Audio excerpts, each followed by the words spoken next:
What is up, guys? It's your boy Yanaki with Archbishop East. I'm sure others will be coming throughout the day, but I want to get this stream underway. I've been like having to narrowly duck the TL because my spoiler pages are no longer safe. It's amazing. Y'all, the bigger, closer and closer it get. Yep. No, once it's day of, you just gotta go read the chapter and not be on Twitter. That's a wrap. That's everywhere, every time. Like. But all right, y'all. Let's get into this commission on Yappy chapter. So the breakdown, everything. Man, you better not dare disrespect my chapter of the week. DIQ was talking about chapter of the week. You know what I'm saying? We're not gonna talk about the Yaiba chapter. I already read it, but we're not gonna talk about it. I do agree that this week's One Piece chapter was good, though. That's so I've heard. So that's good. About time I heard that. Whew. Yeah. I'm not hearing anything good. All right, let me start this chapter though. Let's get into it. Ooh, damn. See, we opening up with the damage on Miracle. He ain't even give us a cover page to feel good about ourselves. Nah, he said, "Nah, nigga, I got something for y'all. Don't even worry about it." Like, god damn. Said y'all been acting up too much. I got something for y'all. I'm cauterizing your wounds. Get ready. This is going to hurt. He's still back there. It's been almost 5 whole minutes since she contacted us from here. Yo, see, it's basically been 5 minutes, dog. Bro, that's what I'm saying. Like, bro, this mission has been This whole arc has been 5 minutes, bro. 5 minutes. Can you imagine the amount of shit that went down? And it's been 5 minutes.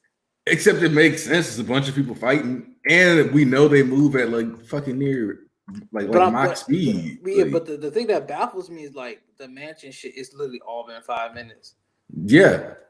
And it kind of makes sense though, because when you think about it, like assuming as soon as the mansion started getting ripped open by Cementos, like buildings don't just open up. So everybody immediately mobilized. Dobby immediately went to Twice because he was like, well, if the heroes found us, then it's hot, Twice. Obviously.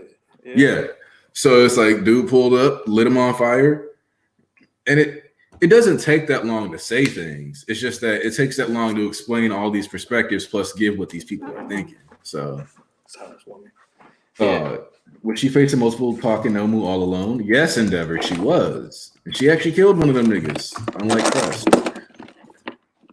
Add this to what I owe you from Kyushu, so you better not die. What the hell? You don't owe me crap. You're number one. Need more. Make me. Ayo. Woman. She came down like carnage in this bitch. Nigga, I said, huh? She sounded kind of mad horny, though. Like.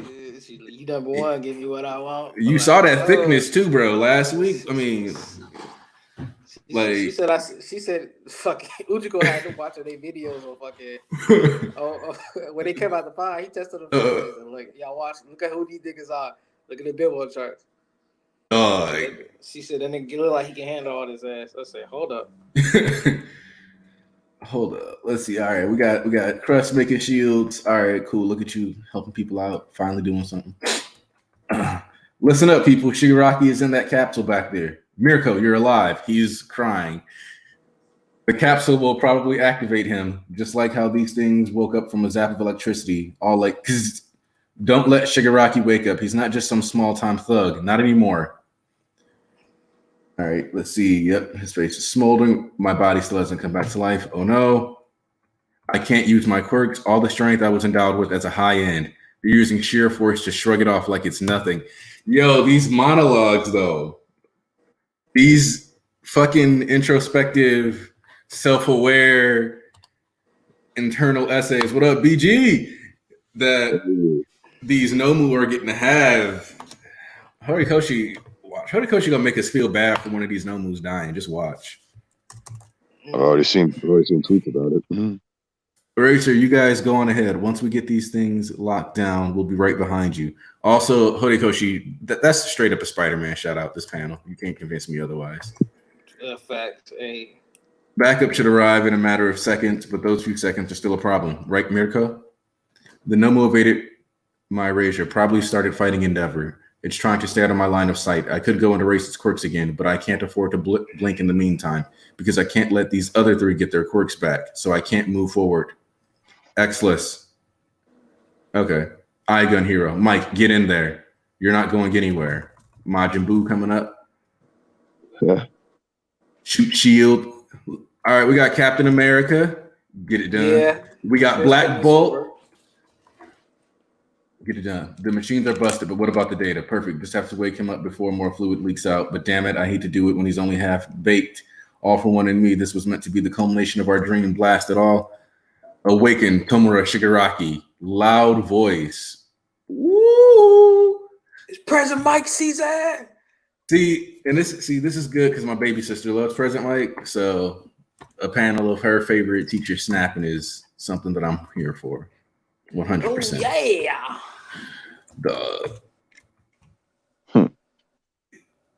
Let's see. All right. Shigaraki's falling out of the capsule. Ujiko is, Yamada is pulling up to throw that haymaker. If you're going, I will too. If you look at Ujiko, his fucking ears were bleeding for Mike too. Hold up. Damn, they are. That naive dream of ours as kids, it's turned into a nightmare now, but still, the three of us could find out if you're the real thing. DJ Punch. Let's go. Yo.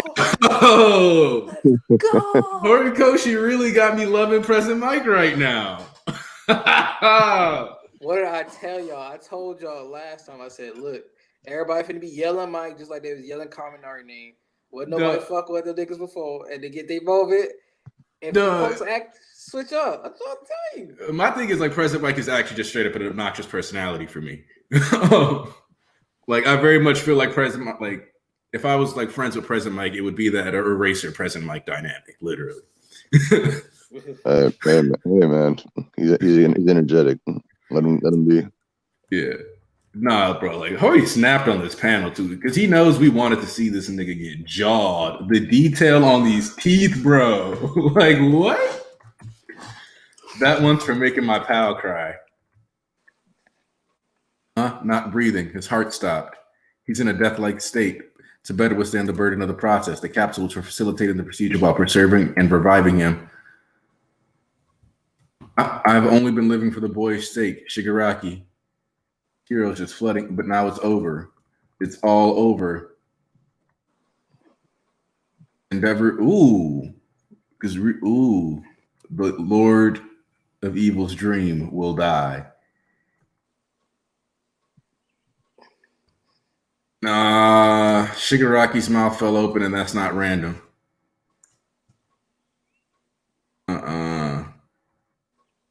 This really? No, Horikoshi wouldn't do us like that. Oh, it's the heroes are done for now. If he really went this long extra mile just to sink in that the rebound is going to happen in Act 2, this is going to be OD. Duh. See, before Flo, I would have agreed slightly with Flo, but now this nigga really about to clean. Horikoshi really about to clean house. He's about to clean house. This shit like will be pretty.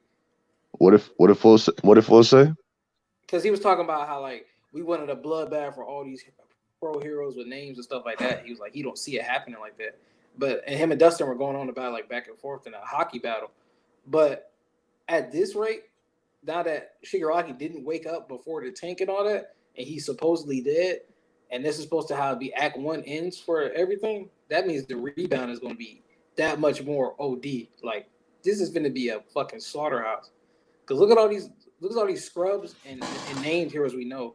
Because we got like I want to call Rock like a scrub because Rock actually do put in work, especially this art in the back. Yeah. But there are a lot of like named heroes we know in this thing and that we don't know, like little side characters that we kind of know. Like Manuel's here and he's putting in work.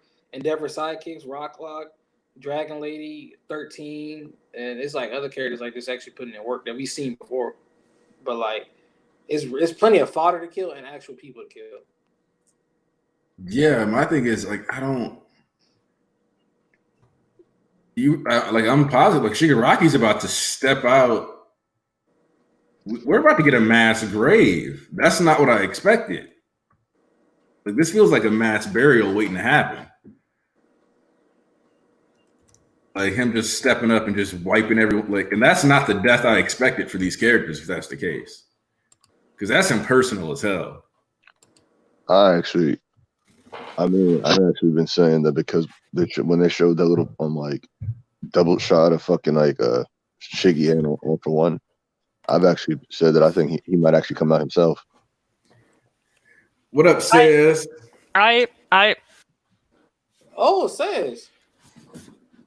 I just saw the invite. Sorry for being late. You're good. You're good. So, Says, how did you feel about this week's chapter? I actually felt good about it. I'm now a bit more worried about Present Mike than before because I always felt he was like the most expendable of the characters here. I don't know why, but I think Aizawa is not going to die. I don't think Endeavor is going to die at this point because, but I think Present Mike can absolutely die. So I'm a bit worried about him because he's now closest. So. Now, do you not think Endeavor is going to die because of the story, or is that just the Endeavor lover in you? A bit of both. I don't think Endeavor is going to die before he meets Darby, before he realizes that Darby is who he is, and he's not going to die before. And Shoto is, I don't know where Shoto is. I don't think Endeavor is going to die here, where just so much seems unresolved about him. Yeah. Yeah, because we're doing a lot of what Endeavor. Me and Sayas talked about is like, even if Endeavor does die, it's no time soon because he's one of the few out of the three, well, out of the two between Hawks and Endeavor, because All Might's confirmed dead. I don't care what you're talking about. But Hawks, if you want to like, he one of the three that need to die this arc. Endeavor's one of the ones that actually does need to live because there needs to be a lot of resolves for things that he's done, and like he actually needs some of these reveals. Like, if Dobby's toy is going to hit anybody, it's going to be Endeavor more than anybody. It's going to be Endeavor and Natsuo. That's the two people it's going to hit. Yeah. So, here's the thing about this, right? One of the things about My Hero Academia that a lot of us love is the realism aspects to it, right? And so, from that perspective, while we're looking at it as Endeavor shouldn't die because he's got these things within his story that he has to resolve, if you look at the way the story's been written, wouldn't that mean that Endeavor dying without being able to complete it is exactly how Horikoshi kind of could really give it to us? And that works in the case that works in the case of him not being able to actually atone for everything he's done to his family case. That works in that case. But as far as the Dobby's toy thing goes, that don't apply the same. That don't apply the same way. Yeah, I mean, there's like nothing he can do in that point. But with his family, he can still do something, but not get to. With Dobby toy, you just need to know that shit. Yeah, my thing is, I talked about this with East too, and I think it's technically possible that he dies if Horikoshi wants to pull a fast one on us and just wants to shock us. I think it's possible, but I don't think that Horikoshi just wants to go for shock value. And so far, at least with Endeavor, he did essentially always the best he could possibly do to make the story as engaging as possible. And I think that at this point, it's just so much wasted potential to kill Endeavor off that it would bring realism and it would bring shock, but I don't think that would outweigh the potential of a later, more dramatic scene when we already know about Toya, when Shoto is maybe already a bit closer, when Shoto is maybe close to watching whatever happens to Endeavor, or when even Ray, and I think, for example, that we would like to see Endeavor meet Ray for some potential. I think that the whole Natsuo thing is still a bit there still has to happen something with Natsuo. I think Natsuo is mostly resolved, but not completely. And Toya hasn't even started. The Toya Darby thing, that hasn't even started. So he can possibly die in this arc if there is some connection between Darby going over to that scene or something finding out about Darby in this area. But before he knows who Darby is, and I also think before he meets Ray again, I don't think it's going to die because that would be too much wasted potential. And he may die later, or my Deva heart prefers different ending for him. I prefer him to retire, but but even from a storytelling perspective, I think that the potential that he still has later on still outweighs the shock value and realism of killing him at this point. So the one thing that I'll say is that what that does is it makes Shoto's plot more engaging. Because right now it's just like he's going to get stronger and eventually get along with his dad. Yeah, sure, but Shoto's plot is going to be more engaging whether Endeavor dies here or 2 arcs later.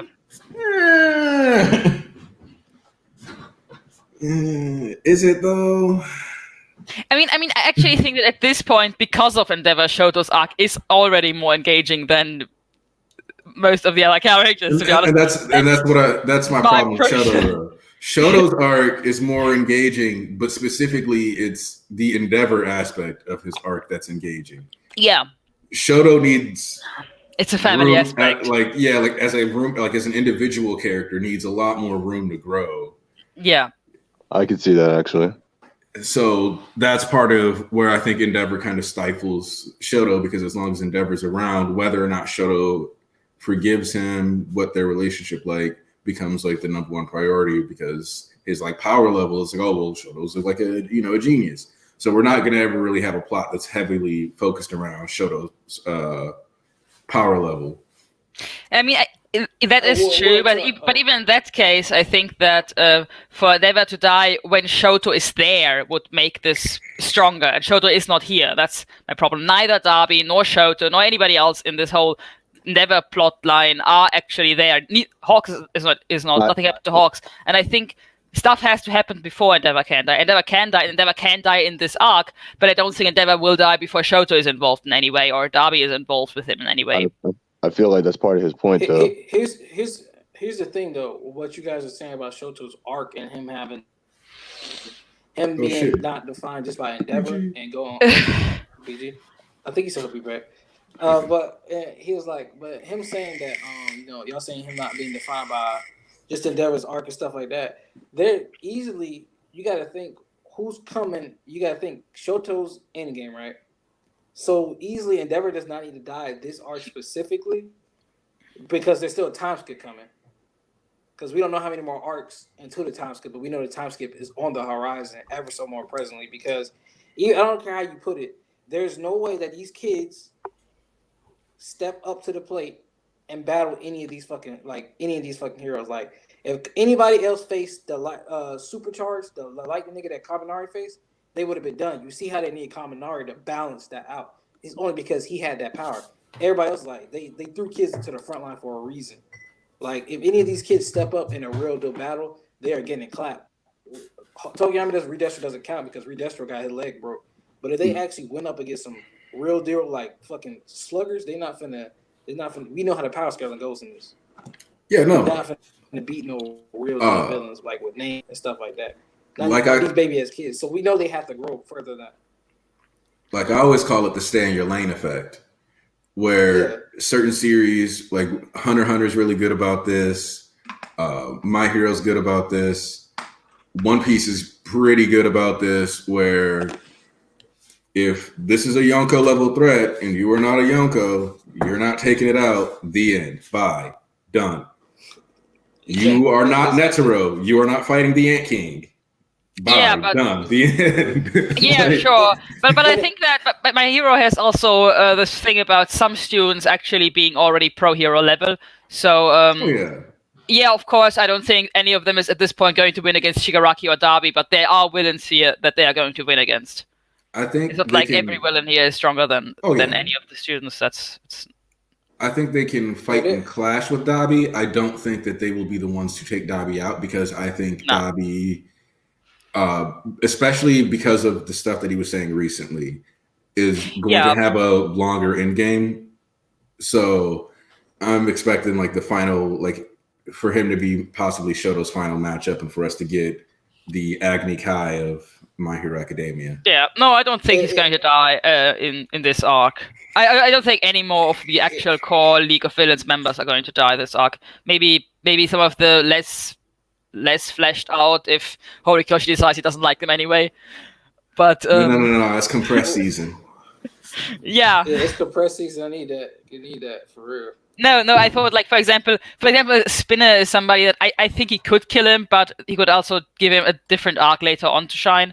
So that's his decision to make. Well, But yeah, Spinner definitely not dying because his arc is just coming in. He's just gotten his reassurance and reconfirmation that you know what, I'm following Shigaraki, and then plus more than anybody, it'll be Spinner's reaction I want to see to the newfound Shigaraki, because he's going to be worshiping Shigaraki as a true god. Because as he started seeing like Shigaraki was beasted. The look on his face when they cracked, like when they wiped everything out, like when he pulled up, he looked just like Gigante Machia. He was like, "Yo, dog, this is wild." He was like, "My goat." My goat. This is my nigga. But yeah, it was like. But as far as that goes, we know, and then plus, I don't even know how you can puzzle this series nothing that the Shigaraki's end game. We know, I don't know how you gonna like fathom that. You really think we're gonna get a whole series and just wait till they get to 3rd years and then like what are we gonna do? Just like watch them be pro heroes for like a couple of chapters, and then just that to be the end. You mean to tell me you spend like you mean to tell me you really imagine us spending 500, 600 chapters plus, and then you get like one chapter everybody being a pro hero, if even that. Yeah, no, we're gonna see them. Like that's part of why, like, we know a lot of pros are like falling because we know that we need to see them do their thing in an environment where they don't have the crutches that they usually have. Like, we need them out here without Aizawa able to look over and like be like, "Yo, don't go wild with your Quirk Deku." We need, like that's the kind of stuff that they need to have right now. Or they need going forward, and we don't want that for just a small part of the story. We need to see them grind and become, because like if this is the journey of how Deku becomes the #1 hero, it can't be Deku went all through school having like these safety nets and all these other things, and then became like Top Gun, because that doesn't make sense. Like that's why he That's why he pasted and layered it. That's why literally the school aspect does not even need to be there anymore. We've learned all the basics. We covered everything. Like when I was thinking we were running out of stuff, Horikoshi was still throwing all these little last bits we needed. Like, okay, here's what media training is. Like that shit was genius. It was so simple, yet so genius and effective. Especially everything that we've seen is like, yeah, media training is an actual skill you actually need to make people feel comfortable, etc. like that. And that's an underrated part of the EA training arc. Endeavor to keeping up with the Todorokis.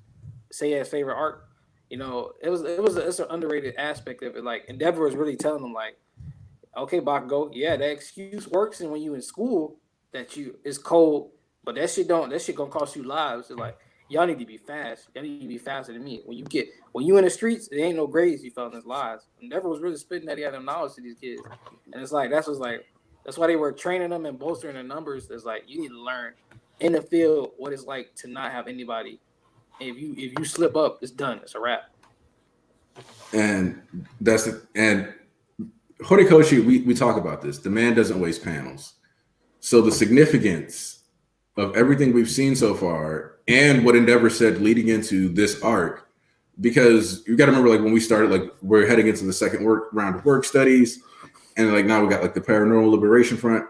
That was like all right, we're now shifting into the point of the game where the only thing left is for them to do these things. There is for them to do hero work as far as narratively. You know how licensing works. You know that there's counseling for quirks. You know basically how the childhood aspect of quirk society functions, which is basically, when you think about it, what we were being taught. This is what it's when you look at, this is how hero society affects children. This is how it affects their sports. This is how it affects the way the media they intake, the fashion trends. You're seeing all the stuff, like when you have best jeanist as one is an actual title in Japan for the person who wears blue jeans the best. But really? Yeah, no, like a best jeanist is an actual thing. That's so cool. That's ridiculous. It's so cool. Of course, be fucking funny, man. That is funny, man. So we saw all the ways that the kids' lives are structured around this quirk-based society, and it's time to see, like, especially once you get to NBA, we're starting to see the way that quirks affect adulthood, teenage lives, especially like twice. It's like that good intermediary phase where you're seeing like Togen twice. You hit like that puberty moment, or effectively like it's like the teenager's like, yeah, this is when your quirk is like most bad. This is where your life can go the most wrong. And then all of a sudden you transition to this adulthood, and you see that once your quirk messes up your life, it just messes you up forever. And to a lot of degrees because of the way society is structured. And now we're looking at, this is the adult ramifications. This is the civil unrest, the people who go postal, the guy who shoots up the mall. These are the guys in the Paranormal Liberation Front. And we're seeing all the ways you can kind of get there. And we've been seeing it build up just looking at Gentle, Deku, Night Eye, and Stain are all different versions of future Deku based on where he was in his mentality before he started having One for All, before he started training, before he started being a hero. And I think that's kind of like what Horikoshi has been like leading us to throughout the entire series, to say like, I want the series to mature with my audience. So if you started reading My Hero Academia when you're 14 or 15, and then like by the time you're 18, 19, we're starting to look at CRC and all these other things, you should be capable of handling more mature content. And so the series to a certain degree is starting to reflect that. Yeah, because like, I mean, even in like the injuries, nobody was getting maimed, losing fucking arms at the beginning of this shit. And Overhaul was like the first step up, because they didn't even really show what happened in Genius. Like, yeah, Overhaul was definitely a step up. Yeah. Yeah, but like Overhaul arc, he first stepped it up, and then right after that's when he dropped his old editor. Oh, my fault, you can go. Yeah, I mean you can see that easily by just looking at the deaths, right? Overhaul arc just is a different tone. That's obvious. And that's the other thing is like the Overhaul arc is also kind of where you get like, this is the worst thing that happens to children because of Quirk society. Because you kind of have it flipped on, this is the bad thing that happens to children, is like for the Overhaul arc, they get weaponized, they get used, exploited, which is still kind of works as an overall commentary on the hero system. But then you flip that, and then the next arc you have, this is also what children are becoming because of Quirk society and the remedial course arc. And especially when you look at the weaponization point with Eri specifically, and then you look at the way Hawks grew up, the weaponization point was one that we could have always made that connection through, that we should have been thinking about, but it's only like fairly recently where this conversation is becoming more and more relevant within the My Hero. Yeah, that's true. It's been like earlier it was always more like the guys with the flashy quirks are the cool kids and bullies, and that was basically all there was to it. And of course Deku being bullied because he didn't have a quirk, and now it's more nuanced with people being bullied because they have weird quirks, or because they look weird, or have dangerous quirks. With Shigaraki's past also, because having a quirk that you just can't control, or that's so damaging to anybody around you. Also, Dustin should be coming through. He's on the phone. I don't know if I mentioned that. So, all right.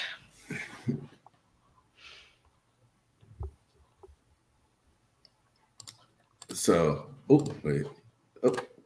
anything. One other thing about Quirk Society I kind of want to explore, because let's be honest, I've been writing fan fiction, and through that I kind of got interested in that, is the whole legal aspect of it. I'd be so interested in how heroes work legally. I mean, what damages they have to kind of pay back for, what they can do.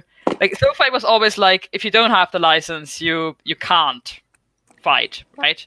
But if you have the license, how far can you go with that, right? I would be so interested to find out about that. That was so. Somebody recently asked on Twitter, like, what about like combat sports with quirks? And I was like, well, I think the issue with like combat sports and quirks is just that you kind of have to go through the hero program to get a license. So if you're taking the time to go through the whole hero program, you're probably not going to do all that just to also go do sports and like a bunch of other training. It just doesn't, add up with just time allocation and effort. Yeah. And in addition to that, the sports festival killed the Olympics for the most part. So. Yeah, no, but I didn't just think sports. I also thought just heroes while doing hero work. Like if they screw up, if somebody dies, or if they just go way overboard on their damages, how far can they go with this hero license? Or is there a cut where they say, well, you have that hero license, but you didn't go way too far, and now you have to pay damages? There's. I can. Let me. I got that part covered. Well, and they talked about in the volume extra how Mountain Lady, when she was starting up, she came out of a rural town. She's from like the countryside, and she came up there and into the city. And they was talking about how she struggled with starting her agency or whatever because she caused more every time she ranked in bank. She would cause the same amount of damage. When she first started off, all she was doing was breaking even. So even at the point, like, yeah, you did save this, but you kind of destroyed the whole fucking building. So the 100K you just got, you kind of just lost 90K of it just to pay back the debt you even owe on that. And Ochiko's parents, she talked about it. They do construction work for the heroes like that. They cause damage and stuff like that. So I'm pretty sure it works like insurance and stuff like that, like liabilities and stuff like that. That's probably actually part of the problem now that I think about it, because this is something that we don't talk about a lot, but like the insurance racket is just a thing. Like, so like who's gonna be in insurance? I would not work for insurance in that world. Remember you have to insure for like villain damages and stuff. So like when you look at Ochiko's company, it's like you think a construction company would actually be rolling in bank just because of all these villain attacks, but they probably have to insure everybody to such a degree because like, I'm building this. Oh, look, there's a villain attack in the middle of my construction of a building that recently got destroyed by a villain attack. Now the whole city is like that. Hey, Sayes, Squid wanted us to tell you that in Vigilantes, they stated that only the police can actually arrest people. Yeah, I know that. There was more of a damages question. About arresting, I know. But in any way, about you saying that thing about sports, I was really confused because I think in Mirio's flashback, they said something along the lines of, we have to figure out in what job you can use your quirk, as if heroes aren't the only people who use their quirk in their jobs. I not really remember what they said exactly, but it sounded like you can use quirks for different jobs. But there is also the private property versus public domain aspects of quirks. So I think that comes into play for certain jobs too. Yeah, probably. And then there's different types of hero work you can do because, and like it took a while to put all the pieces together, but they talk about how Kaminari was so high up. Remember how high Kaminari was like within the rankings of all the kids in the sports festival? Mm-hmm. That's because it's not. I guess he was like, I think Caleb pointed out, he was like, he's a high demand because there's not a lot of hero work with heroes with like electricity quirks. So because it's like a glorified smartphone charger. Well, they can also get other jobs though. Yeah, sure. But I don't think that it so far. It doesn't seem like all the kids just go through hero school to do other jobs. They may do other jobs, but it's just with Mirio, it sounded like you can become an accountant if you have a copying quirk. You can just use your quirk to copy files however you want. It sounds a bit like that in Mirio's thing, Mirio's flashback. Okay. But they were aiming. Oh, okay. I think I get what you mean. Yeah. Well, that's the thing. It's like they make it sound like that, but then they also make it sound like no, that's definitely not happening. It's a bit difficult. Either it's in that way that you can't use your quirk if you actually attack somebody or damage stuff, and that doesn't go with your quirk unless you're a hero, or it is like you can't use your quirk at all. And there are 3 different steps there. And Tarnish, to answer your question, no, I don't think All Might Tsukuchi uses his quirk often. In fact, in Vigilantes, they straight up say that the police are not allowed to use them. And if you do use it, you end up having to file a bunch of paperwork, because I remember there was a girl with the crab quirk who was working with Fat Gum and Eraserhead on a case. Oh, yeah. And so like Fat Gum threw her through the air so that she could cut through something. But that also meant they had to file like 20 pages of paperwork or something. Yeah, which I found is so stupid, because during this whole overhaul arc, I was so worried for the police the entire time, because at some point they got separated from just about every hero and were with Mimicry, I think, was kind of attacking their area where they were, and there was no hero and they couldn't use their quirk, and I just thought, what the heck are they even doing in this area? Why are they there? let me tell you something. If I'm a police officer and I got a quirk, right, and we go and do a raid with some heroes, and we all running, and all of a sudden, the damn hallway starts flipping doing backflips and twisting around. I start seeing faces pop up on the wall, and you got demons running out from the side of the wall. I'm going back home. Yeah, and all you have is like your flimsy guns, and you can't even see the villain. What? You got niggas that can turn into you got people that can turn into 3 different animals. Niggas that can eat guns. You got people that can punch holes in roofs. And you think I'm gonna use a fucking pistol? Not even a real like they don't even have like real bullets. They got like rubber bullets.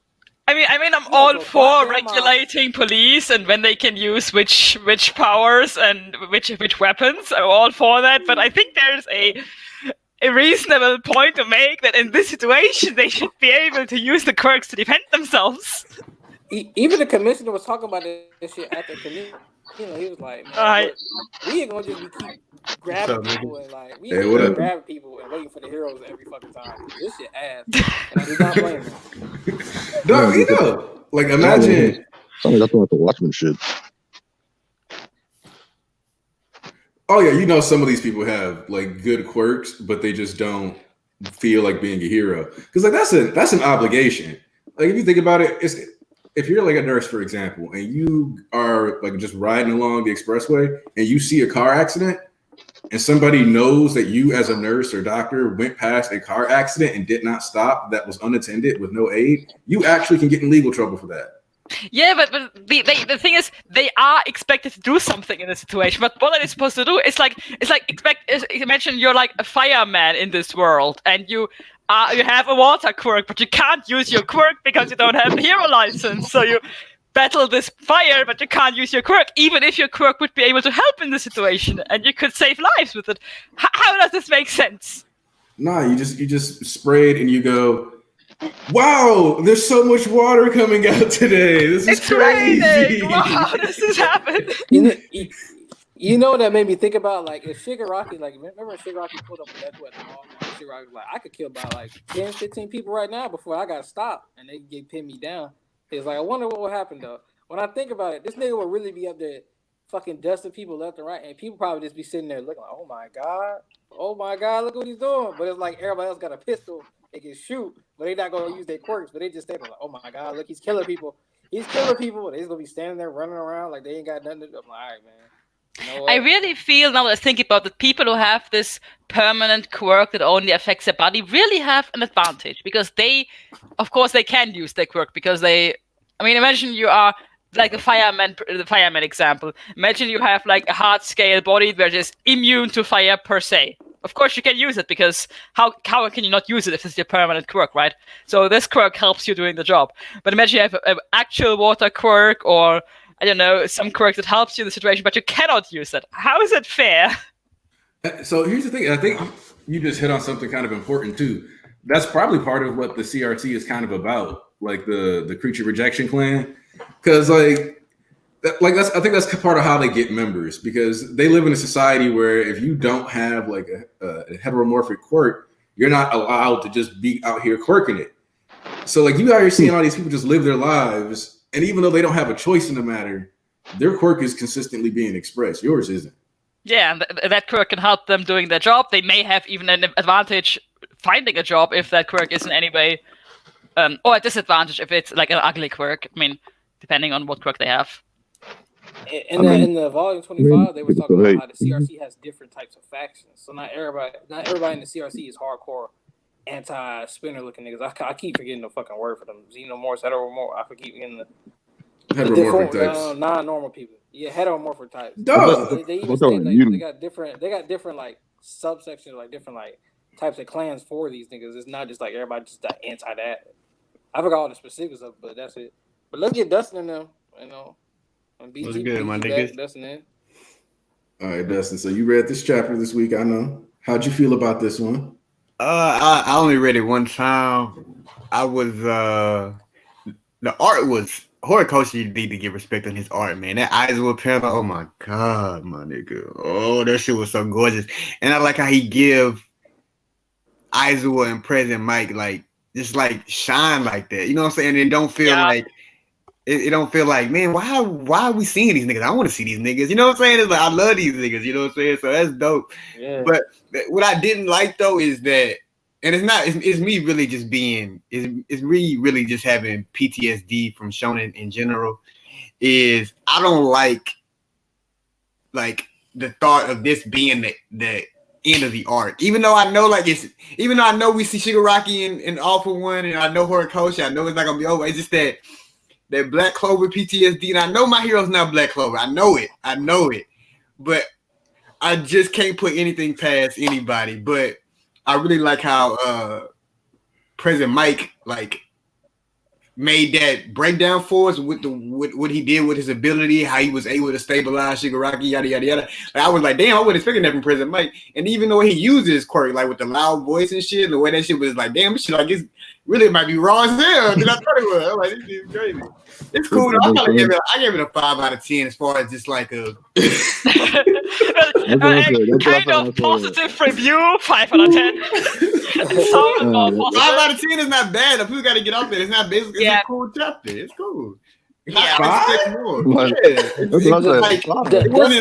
wasn't goosebumps on your arm. It wasn't super, but it was cool. It was nice setup. It was nice. It was like this is a setup to me. This is a transitional to getting to more. You know what I'm saying? So I can't rate it too highly. I got to take my bias out. You know what I'm saying? I got to just look at the chapter. It was the art was crazy. I like the thing with President Mike. I like Aizawa in there. I like them going to Shigaraki. I don't kind of like Endeavor playing Doctor, only if she lives. I don't want Miracle to live. So I'm because she looked when I seen her in that panel, bro, how are you alive? That's how she was looking. I guess she would survive, and because if not, why waste 3 panels with saving her life if she doesn't survive anyway? So she can give them the rundown on what they need to know. But she can also do it with her dying breath and quote unquote. That scares me though, because she is right. What she just said is right. That's why it scares me, because I was when I seen her in that panel, at first I was oh, she looked fucked up. And then Endeavor starts saving. I'm why would you do that? No, I don't want her to live. I don't want to. Because mainly I got to eat shit from all them people. I told you Miracle wasn't going to die. I told you Miracle wasn't going to die. Shut the fuck up. Flo for back for you. Justin, I told you. Bro, Flo right on me twice. Never let me live it down. So my thing is that hold on. Oh, my bad. I have a hard time imagining Mirko still being a hero after this, regardless. Yeah, I mean. As long as her hero days are around, go fuck. That's all I need. I need consequence on that. I don't need her to be a cripple. I want her to die, nigga. Because the wound she took, if Endeavor actually cauterizes these, is not actually, it's not good to have a cauterization that close to the organs, and where her left leg wound is specifically is really close to the femoral. This is pretty bad. It's she was missing half her side. What didn't it? Or am I tripping? Yeah, no, it was damn near. Yeah, I was that reminded me of Night Eye, but worse. I was oh, she got to be gone because Night Eye. I'm looking at it right now. She's missing big chunks of skin out of her right leg, and part of her side is ripped off. Yeah, she's missing muscle layer. That's why. And remember, Night Eye didn't die until he got to the hospital, so it may be some hope. You know what I'm saying? Yeah. I think this is more about saving her life than it is about saving her hero career. I mean, I think with what we've seen so far, with how wounds heal, it's technically possible, I guess, that she could go back to hero work, even if not top 5 anymore, I think. But I really think this is more about saving her life, and then. But I actually like it, because I don't like this trope of character is now useless because let's get him off. What I feel most sad about this is just that this make me their interactions make me want slice of life heroes out. Yeah.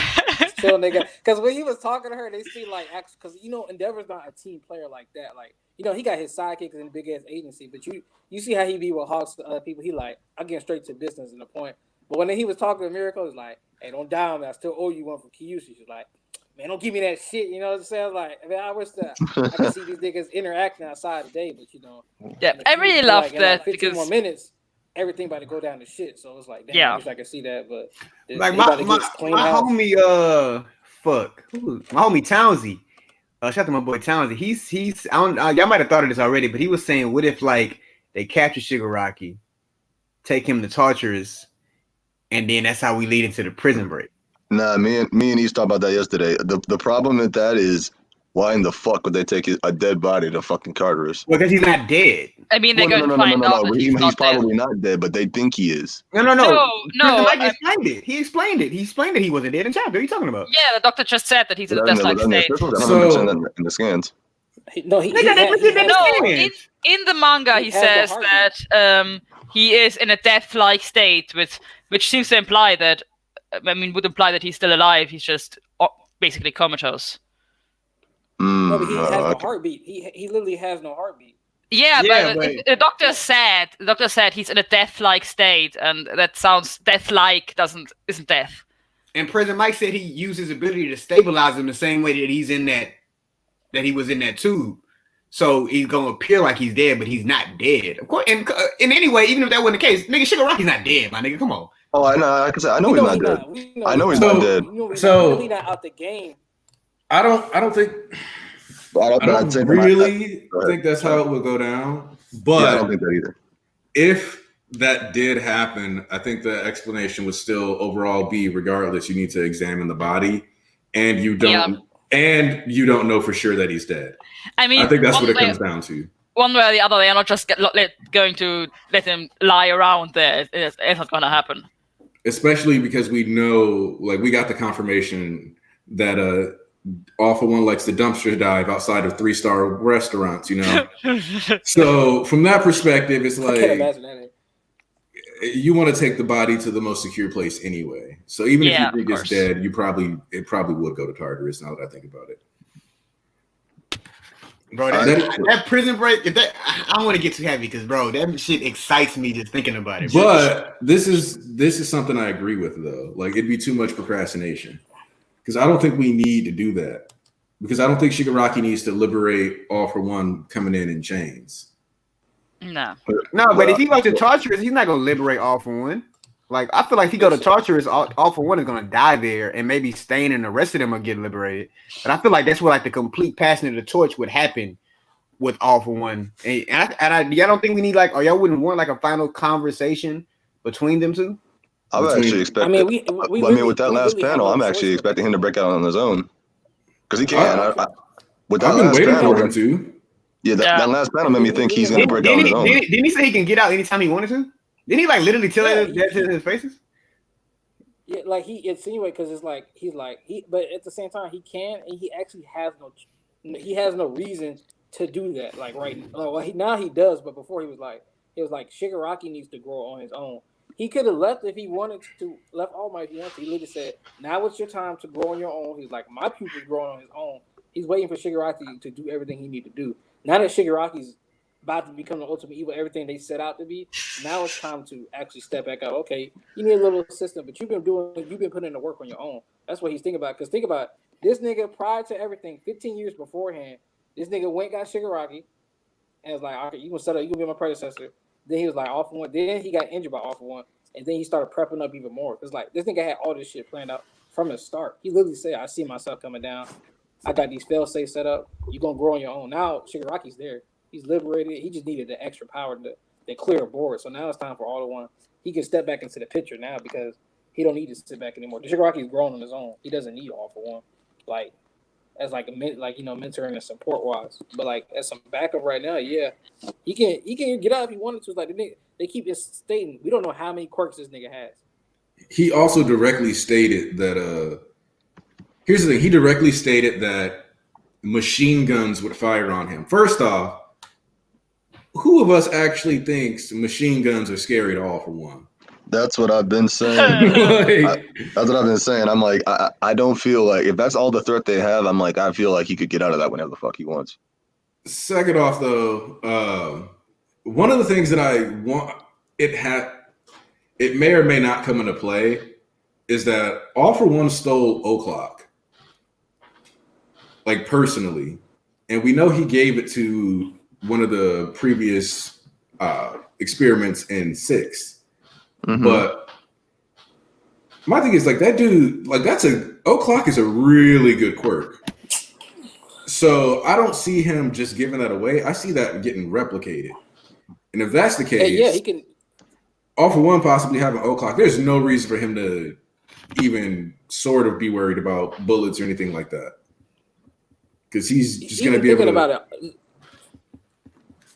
it, even thinking about it, Makia could have broken into the prison alone and watched anybody in that bit.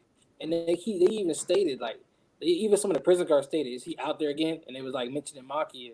It was like, yo, he keep lurking around. It's like, if All For One knew he was going down, he could have easily told Uchico, "Hey, go ahead and play this, or have Maki come bust him out anytime he wanted to." Ain't nobody stopping Maki. Man, I think All For One is still up to some shady shit, bro. Because that begs the question. Everything y'all just said begs the question is like we keep saying he can break out when he wants to, he can do what he want to do. Then why is he doing all this? Is it just like why is he doing doing it this way? It's just to foster Shigaraki.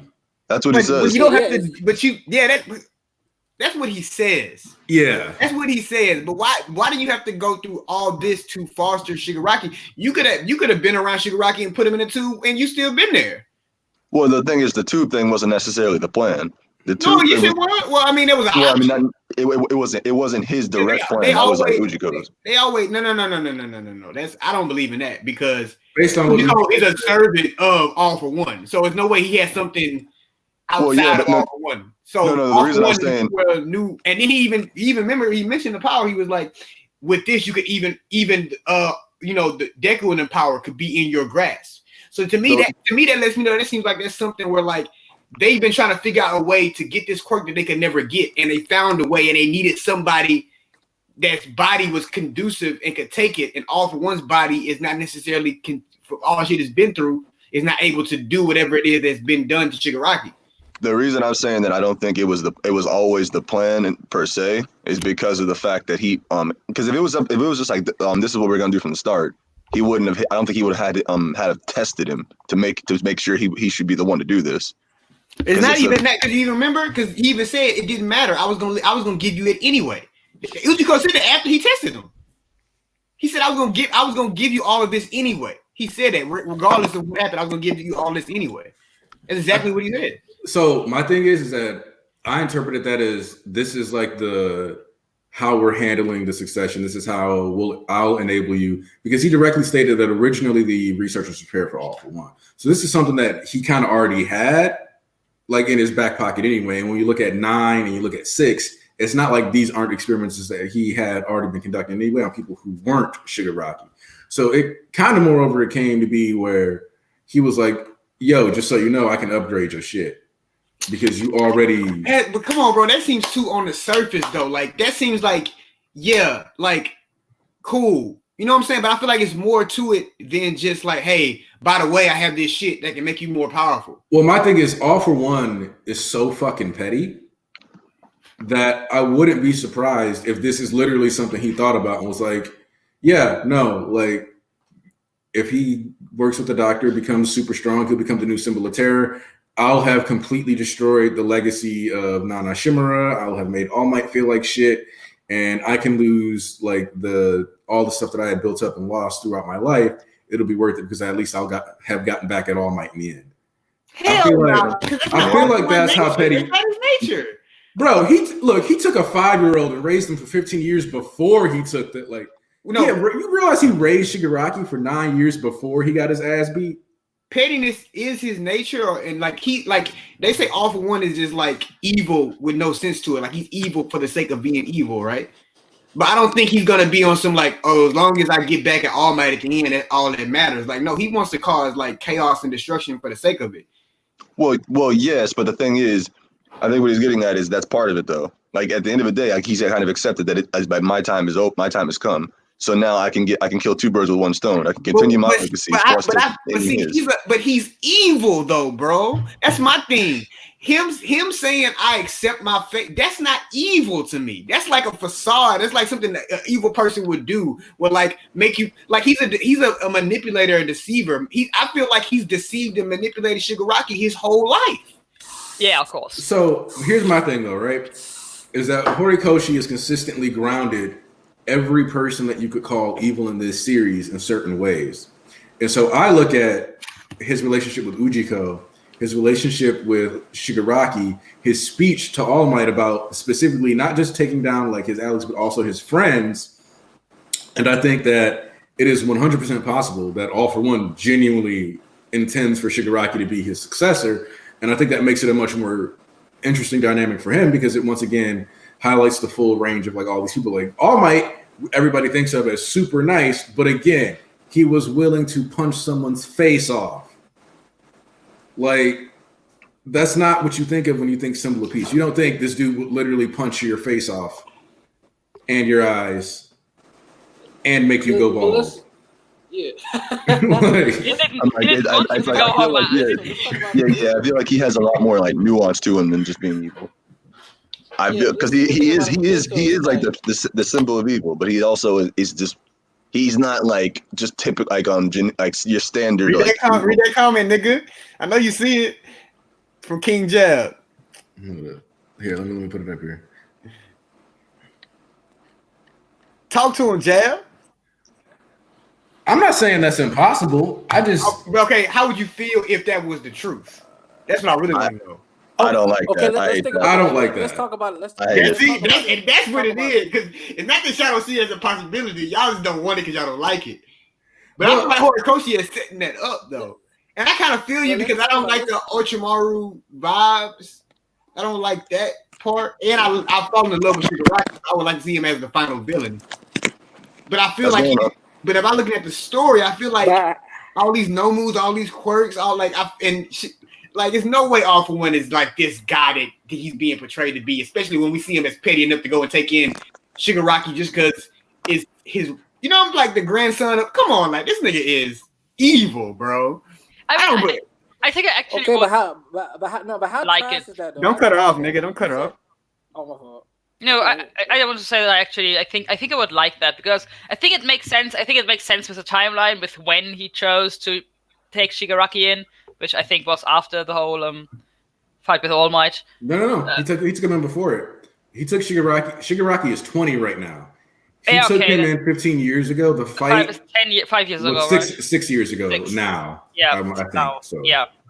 Right. So yeah, if it's like that, then yeah, he probably. I don't know. Maybe.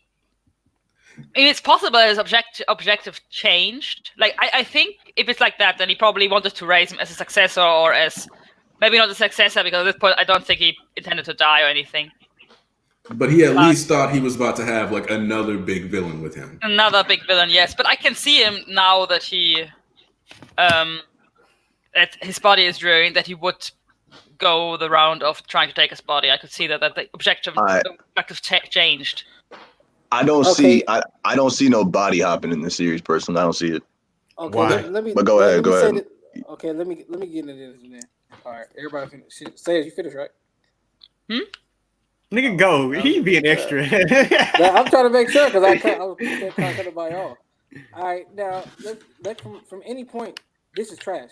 But not only the whole question already state Shigaraki is the final villain. Why would you even set this up as an entire series as the growth of the new generation? When did Horikoshi say that? When did Horikoshi say that? This entire this is set this up as a growth movie or Shigaraki is the in-game villain. When did he say it? When he said Shigaraki is the in-game villain? He talked about it in an interview, like as far as the finale goes in Shigaraki's redemption. Yeah, but I think it's going to be. I think it would be too much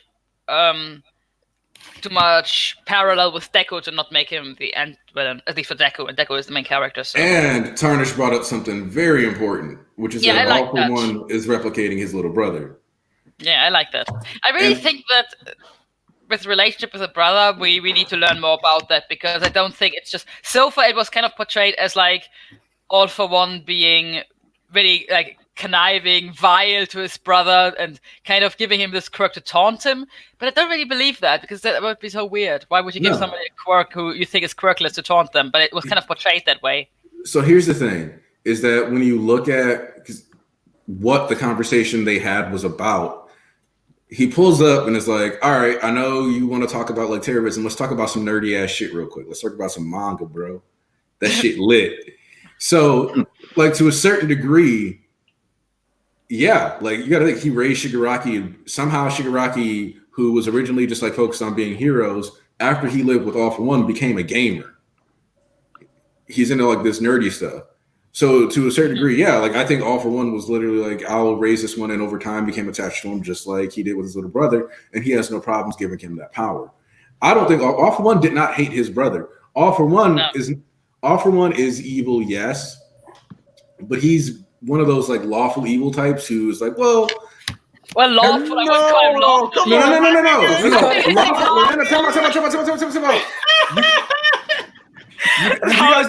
Have you guys ever played Dungeons and Dragons or anything like that? Yeah, y'all know what lawful evil means?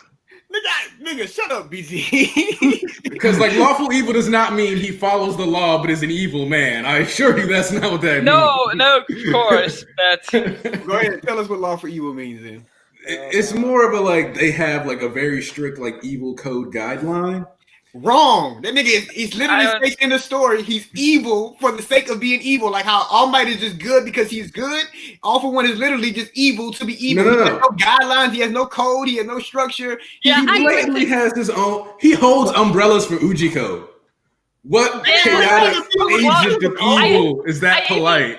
To be honest, when I think about him, I even see him as somewhat chaotic evil. To be honest, I definitely don't see him as chaotic. Not really, but I think it seems as more chaotic than lawful. To be honest, I don't see him as lawful evil. I don't see him as that would imply some structure that I don't really see. Yes, he has plans and stuff, but he looked out for Giganto Machia. He helped Ujiko get the mortality quirk. He's using these niggas. So he has people he cares about. That doesn't mean he's lawfully evil. But I do think that he does care about his brother. As I said, I think that the relationship between him and his brother was so far kind of misrepresented because it always looked like. Dog, do you think he cares about Ujiko? Ujiko was an asset to him, a major asset to him. He doesn't care about this nigga. He's using him. Because he's not an asshole like most villains are to the people that he's using, doesn't mean that he's using them. Why isn't this a mutually beneficial relationship? Why are you looking at it as parasitic instead of symbiotic? Bro, it's crazy that we just having a mental health stream and we using No, I think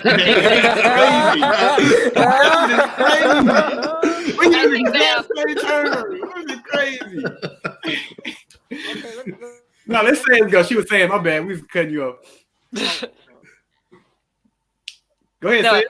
I think he's definitely they're definitely profiting off each other. I mean, that's obvious. Ujiko would be, I guess, dead or dying if it weren't for All for One because he's so old now. So they're definitely profiting off each other, but something can be mutually beneficial, but it doesn't mean that you care about that person. Yeah, I don't think they are friends in that sense, or. You know this umbrella, bro. Come on. Yeah. Do you think Dobby holding anybody's umbrella? You think Dobby holding anybody's umbrella? Whose umbrella is Dobby holding? Dobby's definitely chaotic. Even if you care for somebody, that doesn't mean that you're lawfully evil. I mean, I would assume that Dobby, for example, cares for people. Does he? I think that he may still care for. If he is Toya, he may still care for Ray, but he's definitely chaotic to the point where he would. The fact that you are trying to say he cares for people because he held an umbrella over a nigga's head is crazy. That's humble. Crazy. That's humility. That's crazy. It's like, damn, it's some raindrops, my nigga. Here you go.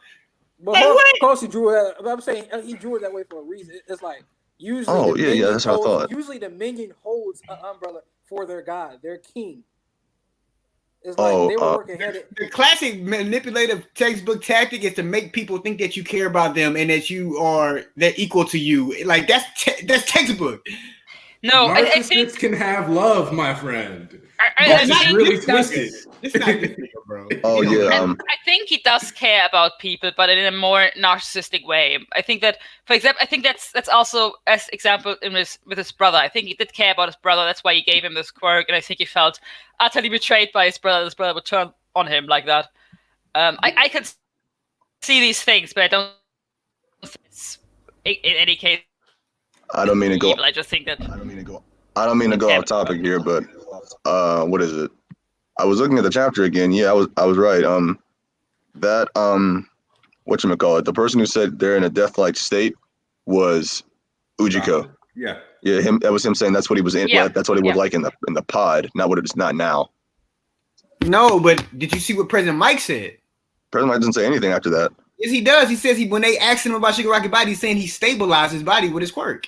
Where does he say this? It's in the chapter. Nigga, read. I am. I'm not making it up out of thin air. I don't remember that either. Yeah, I'm looking at it right now. I'm making this up. I'm making this up. No, I just I'm not remember saying you this make it differently. up, but where is this? You're just saying you might want to pull the chapter up real quick. I remember Where does it say this? Nico I'm saying looking. that the pot was there to stabilize him. But before we go off on that, let me ask you something. So I can go with this now. I can go with this. How come All Might can just be righteously good, and everybody else can have all these depths to their character, but All For One can have no depth for his character other than just being evil and a manipulator? He can't have an ounce of caring. All Might was supposed to be good for the sake of being good, but you see the repeal the layers back to his character. Yeah, but we've seen that. We haven't seen that from All For One yet. Horikoshi hasn't given us that with him. I'm saying this, but I'm saying we see little glimpses like this. You know what I'm saying? Like there's nothing there. But with All Might, he gave him. Hold on, never mind. I gotta find it. I mean, I just saw the scene. Yeah. I think in the scene, Ujiko says that the capsule was there to. Yeah, that's what he says. That's what I was looking at.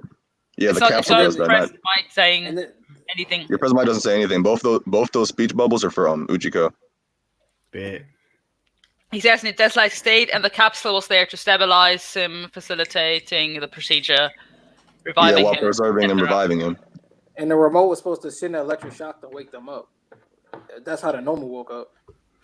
And that's what he was going to do. But Mike blasted his ass before he could fucking press the button. Oh wait, so does that like also bring back the Kaminari trader theories? Kaminari. Okay. I was wrong. I read that wrong. Yeah, hey. Kaminari will be the one to just shock him back to life. There we go. He not dead though. I don't give a fuck what y'all say. I know he's not dead. Kaminari is somewhere else entirely. I think it's Kaminari. No, I'm making a joke. I don't actually think he's a fucking traitor. Yeah. They're 80 kilometers apart right now anyway. Yeah, that's not gonna happen. It's also the reason why I don't think Endeavor is gonna die here, because Dabi is 80 kilometers apart. Man. Also, the fact that the operation took 5 minutes just really does make sense. Almost everything is happening at the same time. Yeah. To be honest, my problem with the chapter is that it's dragging a little bit. We're now like 3 chapters working to get to this room, and yeah, I said that last week. Nigga, okay, so here's my problem with that though. Like, it's important to remember that for what the high end are, if we get through this in like 1 chapter, that's like bullshit, right? Yeah, but I mean, Mirko was already in that room like 2 chapters ago, and Endeavor was almost in this room already, and now we just get. It's really step by step. It's really slow. It's like the way he paced it. Because it builds up to, I guess, finally it builds up to that. No problem with that, but it is kind of step by step, slow progress. And then with us having a break in between these chapters too, and then we coming back and we still in this room, and it don't feel like a lot. We progress each chapter a bit. Like, of course, now Shigaraki's out of the tube, but it seems like it could have happened a lot faster, but not too fast. But the only chapter I say I could agree with that on is last week, because last week was really nothing really happened. But like this chapter should have happened. Like last week's chapter should have been combined with the week before, and this chapter should have happened last week. Yeah, I mean, let's be honest. Just I think 2 chapters ago we ended with Mirko almost destroying the tank. And now we have 2 chapters later, we just destroyed a tank. And really nothing has happened in between apart from some flashbacks and... Was it 2 chapters ago? Because in 2 chapters, because on last chapter where she kicked it, so I'm like... No, because 1 chapter ended where her leg was about to hit it. Yeah, then I remember I said it was 2 chapters that basically ended the same. And those 2 chapters, they basically ended the same. Then the next chapter ended with like Aizawa and President Mike and them trying to bust open like shit, you know what I'm saying? Like it's like I feel like that chapter was fine and this chapter was fine. It's just the one before this one was just So 267 ends with Mirko's leg hitting the tank or about to hit the tank. Let's see. Yeah, and then in 268 she gets dragged back and tells Endeavor to destroy it, and then in 269 this chapter it's just destroyed. So it's very slow. They already were in that room. They already almost destroyed the tank. And now we need like 2 chapters to destroy the tank. You know whose fault it is? You know whose fault it is? We had whose fault? Crust. COVID? No, we didn't let you do this. Yeah, why you had no Crust? And Crust was right behind Endeavor, and like you said, he wasn't. Yeah, I forgot. That nigga Crust was holding the fort down. Yeah. He was fucking throwing shields. Crust did some shit this chapter. He was protecting everybody. Crust and Aizawa. I can't back you up this time, nigga. He was raw this time. No. I gave him some props Captain America at the start of the chapter. I even called him Captain America. But you're saying it's frisbee. But you gotta understand that the thing that slowed down it's Aizawa mostly, yeah. Is like we had to get Aizawa to that room, and the fact that Crust couldn't get through that Nomu, so everybody had to so that's what makes that chapter longer. Or but I mean that's all that don't count choices. The thing is, we always acting like that's a fact. It's Horikoshi's choices. He chose to do these many. Because he's telling you, it's a disappointment. It's crazy, dude. It's crazy. It's crazy too that we've been asking for like longer chapters for the longest, and now we're finally getting 17-page chapters consistently now. But it's like, but nothing happens. That's it's like damn. Because like when he was making 13-page chapters, he was giving a lot of shit in that shit. Like he was giving a lot of shit. He's really building up the drama, and he's building up the emotional connection with Present Mike, and I think this chapter was all about Present Mike and Eraserhead's emotional connection, really. Well, but he's not really moving the plot at this point. But I that's what I'm saying. I can't agree with that on this week. This week I can't agree with that. But the week before this, I 100%. Why can't you agree with that? Why can't you agree with that? Because at this point, if it just ended with them breaking the tube, it'd be fine. But no, we got that little reveal about his heart being stopped too. So there's actually drama being built up for the next chapter versus the last one, where pretty much, as you said, it ended the exact same way as the one before. But my thing is that it's like when you put these, that's not minimal. That's big. But I'm saying, when you put those 3 chapters, because those 3 chapters feel like they go together, which is not bad. But it's like I feel like he could have condensed it, and we could have got to this point a lot sooner. So that's the other thing, though. If this happens as an anime episode, though. Yeah, sure. Oh, this is all one episode. It's going to be so cohesive. Yeah, of course. I don't say that. I don't hate anything. I just thought that at the end of the chapter, I thought we really did only get we had 3 chapters and we moved the plot really minimalistic. And yes, I know, and this whole Shigaraki situation, but really in terms of how much space do you need in the manga to convey that Shigaraki is almost dead, you really need only 2 panels for that. You don't need 17 pages to convey that. We're not One Piece fans. We're not One Piece fans. We can love a series and still criticize it. You know what I'm saying? I'm not saying you can't criticize it. That's why I criticize with this. That's why I criticized the one before this one, but I just don't agree with that this week. This week I can't. I don't feel that. I felt it last week for sure, though. I mean, the one before last week, I was kind of happy because Endeavor came in, so whatever. I don't care. But she was a lot. Oh, she's an Endeavor stan? You like Endeavor? Yes. She's the #1 Endeavor stan. But I feel like you could have had that whole chapter, everything that happened in this chapter, he could have did that in 10 pages and gave us 10 more pages of something else. Yeah, no. The thing is, I like Endeavor so much. The quality of a chapter just increases by 2 points just by him. You trash. So here's the thing, though, right? Is that when we discuss about how to shorten it, you kind of got to look through the chapter though and say what would you throw away? Yeah, so here's the thing. As much as you guys don't like it, the most expendable stuff in these chapters is the Crust stuff. No, nigga. No. The most expendable part of this chapter is the big ass Aizawa spread, even though it's fucking beautiful. First off, I mean, first off, there's never anything wrong with the boys being back in town. And a DJ punch. Come on, Mike. DJ punch. It looked clean. But come on, my nigga. I bet you the anime don't do it like that. I bet you they don't do it like that. Nah, bro. Here's the thing. I can't. I like one of the things about this is that it's supposed to be like natural. It can't just be jump hit plot hit plot. It has to go. It shows all everything going on in this little battle. It won't feel like a battle if you just do plot point. Nah. Yeah. So you can't cut things like that. I don't hate it, but sorry. You can reorganize. Let that. You send the link to Flow, Andy. What? No. To Flow. Yeah, Flow? I think he just popped in the chat. I don't know if he might not even be available. He might not even be free. But go ahead. Say it. I think you can absolutely. I think, as I said, I don't hate it. I think it's a lot of emotional build up for Aizawa and Present Mike. But I think that if you wanted to, you can condense it. There are a lot of panels that are just showing destruction that you can absolutely cut. There's a lot of focus on Aizawa, which is really not all that necessary because we already focused on Aizawa last chapter, really. So that panel was beautiful though. Yeah, it was beautiful. It was. I'm not complaining because I really like Aizawa. So, and it's a lot of emotional build up. I think, as I said, I don't hate it or anything. I just think that you can absolutely condense it. Also, if we're gonna slander the DJ Punch, just realize when Bones makes this the next United States of Smash. We got you. We got you.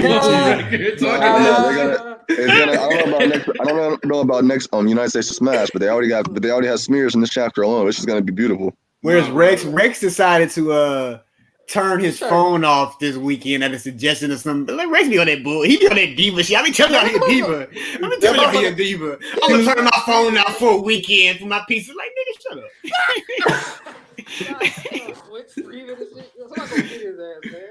Yeah, I'm gonna turn my. Nigga, you gonna turn your phone off on about Hero Chapter? Turn it off on Monday, nigga. Do that. Turn it off on Monday. No, he needs to turn it off on Thursday because that nigga is addicted to crack. Yeah, the spoilers. Yeah. Nigga spoiler eater. Hey, let me talk about this though before we get off this topic. I mean, Aizawa was necessary. Like, if you want to exclude that big panel thing he had, okay, but he was necessary because if we just breeze through this, just plot, we still need to set up the logistics in how some of this stuff works. It's like we need to see why these high ends we need to see why these high ends are getting combated by these scrubs. Is because Aizawa put the fucking eyes on them so they can't use their full power. But we already had that last chapter. Thank you. Last chapter was focused on Aizawa erasing the quirks of the high end, so you only really need one panel to reiterate that Aizawa. Yes, the last chapter was a big focus was the whole Aizawa is erasing the quirks of the high end. Yeah, that was it. The whole chapter. That all chapter, all they did was reiterate. When you seen the Aizawa was like how he's got a lockdown on all these people and he can't go after this other one because he has to lock down on these, and you got a big ass panel for it. He could have reorganized these panels and condense these panels and restructure. And I know, bro, I know it sounds like I'm bitching because it's not bad. Okay, it's just something that I noticed. Like it's like it could have been cleaned up a bit. It could have been. Yeah. I mean, I think that it of course it will probably all pay out when Shigaraki wakes up and it's utterly badass, and the longer it takes for Shigaraki to wake up, the more worried I am. But I just gave y'all that. I said, like, if you want to cut the big ass panel he had out with that one, I said I give y'all that, and you want to condense that part, I give y'all that because that whole thing. If you want to say that wasn't necessary, okay, you could just be like, yeah, blah blah blah, ja. But he was setting up like, okay, I'll give you. Yeah, he didn't say like, oh, that one's already fighting Endeavor, this, that, and the other, because it's already out the way. But he was using logistics. He was like, okay, he had to do it in a monologue real quick. Maybe if it wanted to be one page, I give you that. Like, it just wanted to be one page. He's like, it's over here. You might go do that. But it wasn't. That was like one page or 2 pages. It was one page. It was one page. Yeah. But there's like 3 pages of just pure destruction. But there's also something that is important here, which is that yes, the Aizawa spread is like happening, but he's not even the one talking here. So this is them focusing on him because he's like, I can't use my quirks. All the strength I was endowed with as a high end, they're using sheer force to shrug it off like it's nothing. And then we're transitioning to Eraser's perspective of like, Eraser, you go on ahead. Where we get we need the high end are supposed to be intelligence. We kind of need to like keep seeing these intelligence feats here. This is about making sure we understand, like, because if he just said, oh yeah, the high ender can talk, and then they were like, oh, you're Endeavor, you're Crust, yeah, and then like they died, it would be kind of like what was like, even if you go, oh, like they were really strong, you kind of run into that, oh, like the high end weren't that good, blah blah blah, like the portrayal issue. Yeah, but the thing is just. The thing is, I understand it, and I have no real problem with it. I just think that last chapter we already had this high end who thought, well, when I get, is there a time limit on this? Is there a range on it? Talk to them niggas. We already had this last chapter that already showed that he was intelligent, so it's not arguing with her. It's not necessary. Of course, there's a point in doing it. Stop arguing with her. No, she's on my side, so I'm agreeing with her. No. Here's the thing. I get to last chapter. Yeah, Aizawa was there. He was what? He was nullifying their quirk. We need to do a sip stream. Oh my god!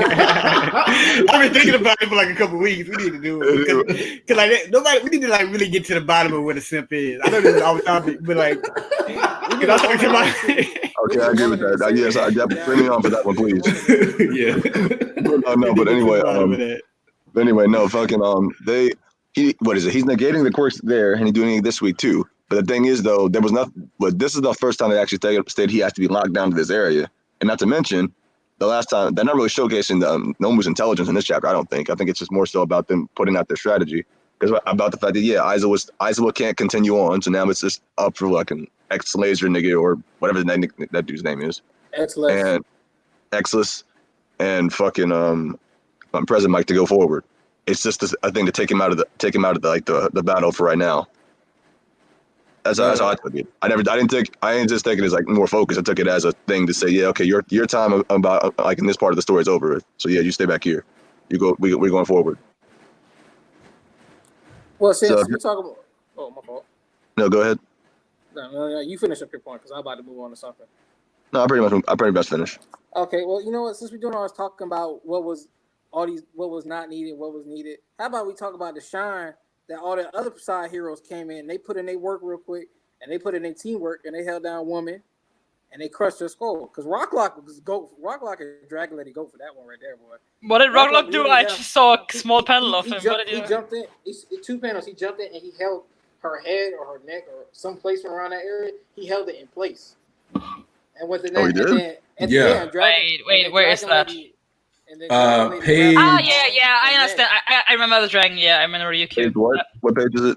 Page 14. And then Manuel or 15. Manuel and some other hero came in and they were providing support and shit. Also, Gran Torino in the background, I didn't even notice. But like when the heroes rush in, you can see the double tap of him like blitzing through. Oh. Yeah, 13 and. I see it. Yeah, so you got like Rocklock came up. Ryuki, so he holds her head in place. Ryuki grabs her neck, bites her arm. Mummy guy wraps her up. Oh, Torino kicks her in the fucking head. Then you got I don't know who this other person is. And then Aizawa basically scorching the head off. And then there's this other guy. Do we know that guy in the corner? I think that's one of Endeavor's sidekicks because he's got bandages. Oh yeah. And he's moving similarly to like Kamui Woods or Aizawa would, but we know that Kamui is with Headshot, so. But who's this person on the bottom left? Because the water dude from the first chapter is in. That's Manuel and there's Manuel. No, above Manuel. That might be the other sidekick from Hosu that Endeavor punched that Nomu away from, but I'm not sure. Yeah, because like they look familiar. That's outfit. Because Manuel. Because what's Manuel's power again? Water manipulation. Something like that. So he doesn't have. He can't produce water. He can just use it. He uses water that is around him. Like I think he uses that fire hydrant. That's what water hose is here for. Okay. We got the rescue hero backdraft here too. I didn't notice that. Yeah, like the water hose nigga. Yeah, backdraft. Yeah, I can't remember what his name was. Yeah. Oh, go ahead. I have to say, I really got some, in the last few chapters, some unexpected focus on that X-less hero that I never saw before and I don't really care about, but he got like 4 or 5 mentions in the last 2 or 3 chapters now. Well, this is like a quick shout out to the Avengers / X-Men damn near. Like you got Spider-Man panels, you got Cyclops, you got Black Bolt with Yamada. So you got like a good shout out to a host of like Marvel characters in this fight. Okay. I'm actually confused. You said he got a shout out to last chapter because they're giving his name here. Like this is the first thing that introduced. Icon Hero X-Class. Let me know if y'all. Oh shit! Let me know if y'all. I think somebody might have said this already, but would y'all think it'd be a dope quirk if like somebody could control senses? Did somebody say that before? Like they can. What's that mean? They can manipulate the senses. They can manipulate their own senses and manipulate other people's senses. Like they can make your hearing louder or lower, or you smell stronger or gone, or make your touch more sensitive. That'd be raw. Yeah, I was thinking about that. Like, bro, that should be OD. That shit would be busted. You mean enhancement or illusions type? Like both. Like they can boost them or they can take them down. Like they can make you taste OD or they can make it like you have no taste. That would be so shitty taking away your senses. I mean, boosting them would I guess many animal quirks have that, but taking away senses, that would be shitty. That'd be great because that means you can fight without feeling pain. She mean like shitty for them, like the person. Yeah, for the enemy. I mean, imagine you're fighting somebody and suddenly you don't see anything, you don't hear anything, you don't smell anything. It'd be like Shinji. It'd be like Shinji from Bleach. Like you think you punching straight, but you fucking punching backwards or some shit like. Yeah, you'd be like you walking forward, but you walking back. You're like, what the fuck? You can really set somebody up and take out their own homies. Yeah. Also, like Tarnish pointed out though, like the fact that it took all that for a Nomu, like for one Nomu, is kind of like the best compliment that a character has got. I don't think it took all that for one Nomu in that sense that it wouldn't have been possible otherwise. This is of course a way to take a Nomu down within a matter of seconds. Which also something I noticed. They said this was a 5-minute fight, right? Yeah. Then what does that mean? It takes like 3 minutes for them to stabilize? Yeah, essentially. Didn't one of the Nomus come back like they thought was dead, but it was like in the chapter they were like, wait, was I tripping? Or did that happen? I think there was the one that I only read it one time. As Endeavor was killing it, I think he commented on the fact that it was popping back up because he couldn't burn it through in time. Yeah, the bone one, because he had like dozens of layers. The bone one. Yeah. Yeah. And then and Aizawa said, take it out because I couldn't. He slipped past or something like that. Pause. Yeah. Yeah. So I'm like, oh wait, I didn't realize 13 was here. That's dope. Yeah. That's 13 there. Very prominently in the middle of the chapter. Where's Ochako? It's my baby. Ochako? Where's any of the class? Here's the thing. This is remember what we were talking about earlier at the start of the stream about how like everything's been being built up and like we've been seeing like how the kid part of everything. I remember that. So we got to transition this to when we're finally going to get that second wave. I know you weren't here at that point. I wanted to keep rolling. I was like, this nigga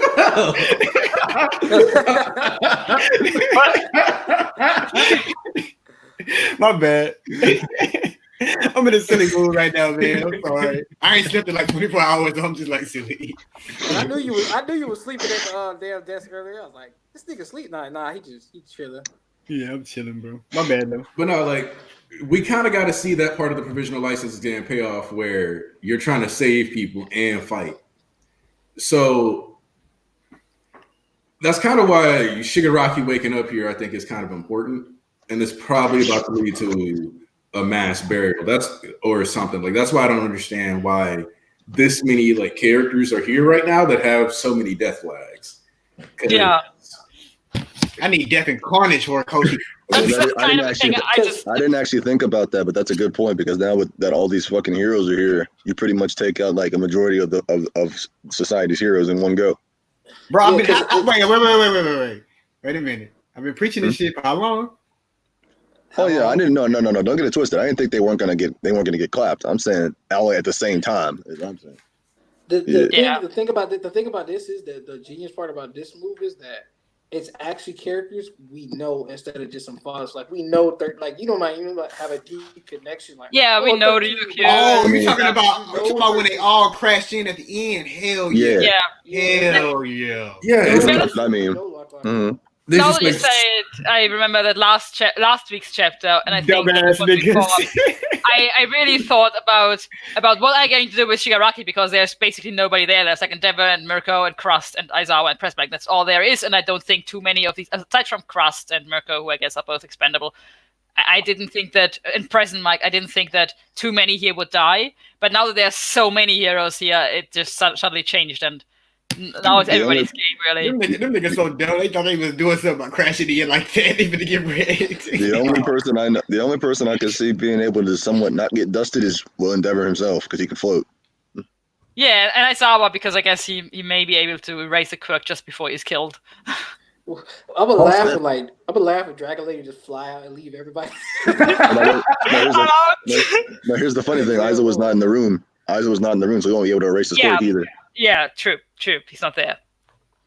Also, this is a small thing, but I played a lot of Street Fighter, so this last panel, like for Endeavor, really reminds me of Ken Shoryukens, and I needed to get that out. I knew you were gonna say that. I needed to get that out.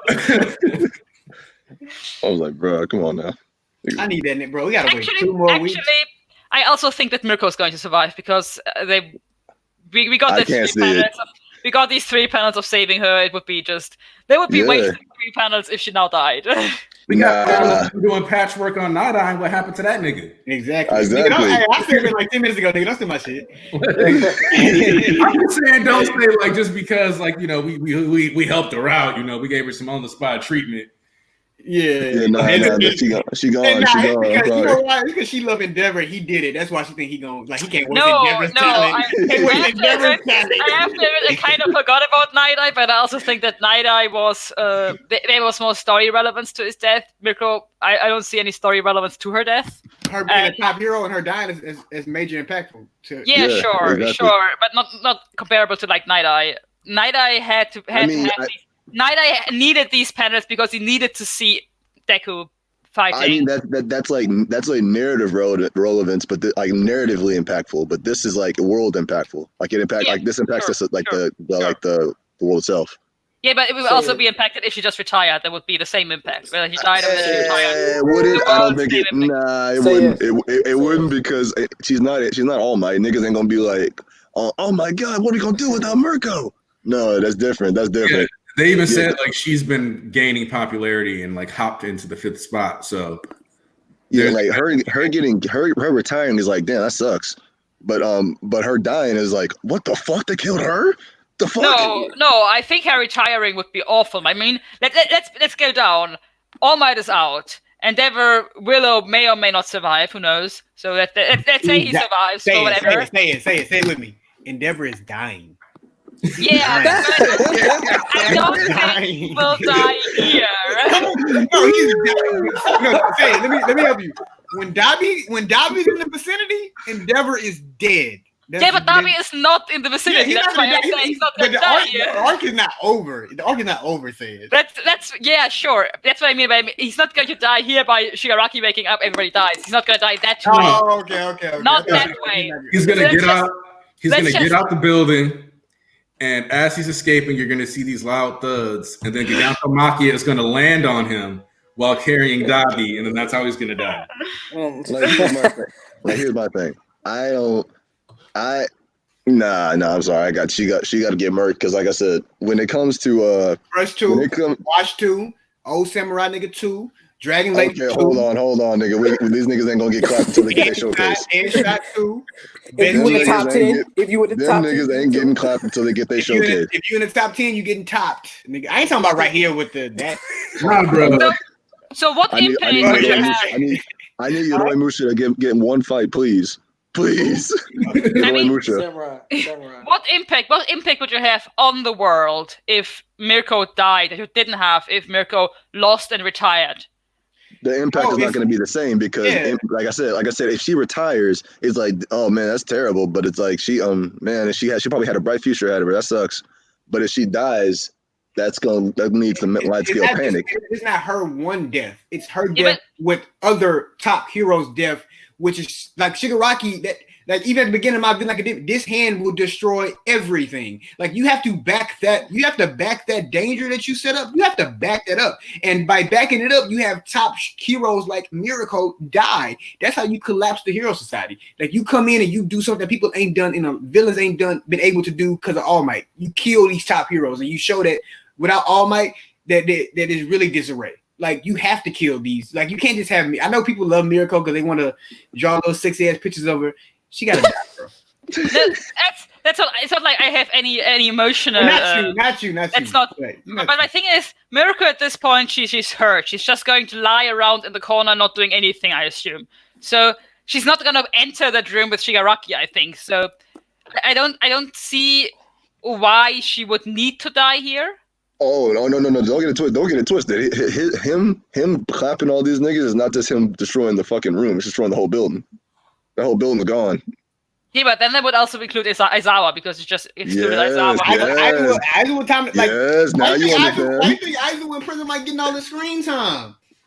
I'm like, now you Mike can die. They expendable too. No, Aizawa's not gonna die here because no. Here's the thing. Says they died in his arc. I feel. No, here's the thing. Here's the thing you gotta understand. Even if let's say like this arc ain't even happened, Aizawa's relevance was about to disappear anyway because these niggas about to go to second year. So he about to be out the story, way in the story way less anyway. Hey, talk to these niggas, BG. Hey, time Look, out. like BG had to. We need. I'm like, he about to be a side. He about to be bring in that side nigga anyway. Shirakumo stuff if it's just for emotional So he can die. anger? So he can die, and then you start getting some conflicting emotions. No, here's the thing. He can die, and then you start getting conflicting emotions with Shirakumo, and it kind of leads to him actually trying to go back to being his old self. But you would have the same if just Present Mike died. That was off the dome. Yeah. That's the thing. The thing is, I don't think that Shirakumo's past just exists for Kurogiri. I think Shirakumo's past is most important for Aizawa because he's the most main character type. He's not a main character, but he's the most main character of these three. So I don't think I think that the Shirakumo past is there for Aizawa's sake, and I don't see why they would bring that in and without any of that resolved. The only character that got certified plot armor is the class students. They are the main characters.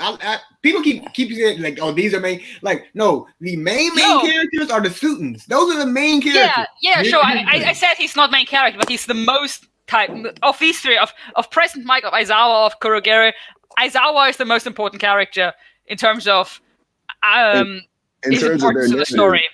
In terms of their narrative, it is. But at the same time, though, I don't know. I can't necessarily say Aizawa's arc is over, but I don't really know. Can't really say what his arc really was. What is his arc?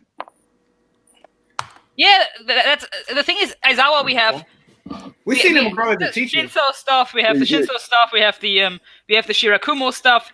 There would be half of the emotion impact. That's what I'm saying, though. That's the thing, though. It's like with Aizawa doesn't have necessarily have a character arc. He develops and changes, but he doesn't have his own like personal character arc per se.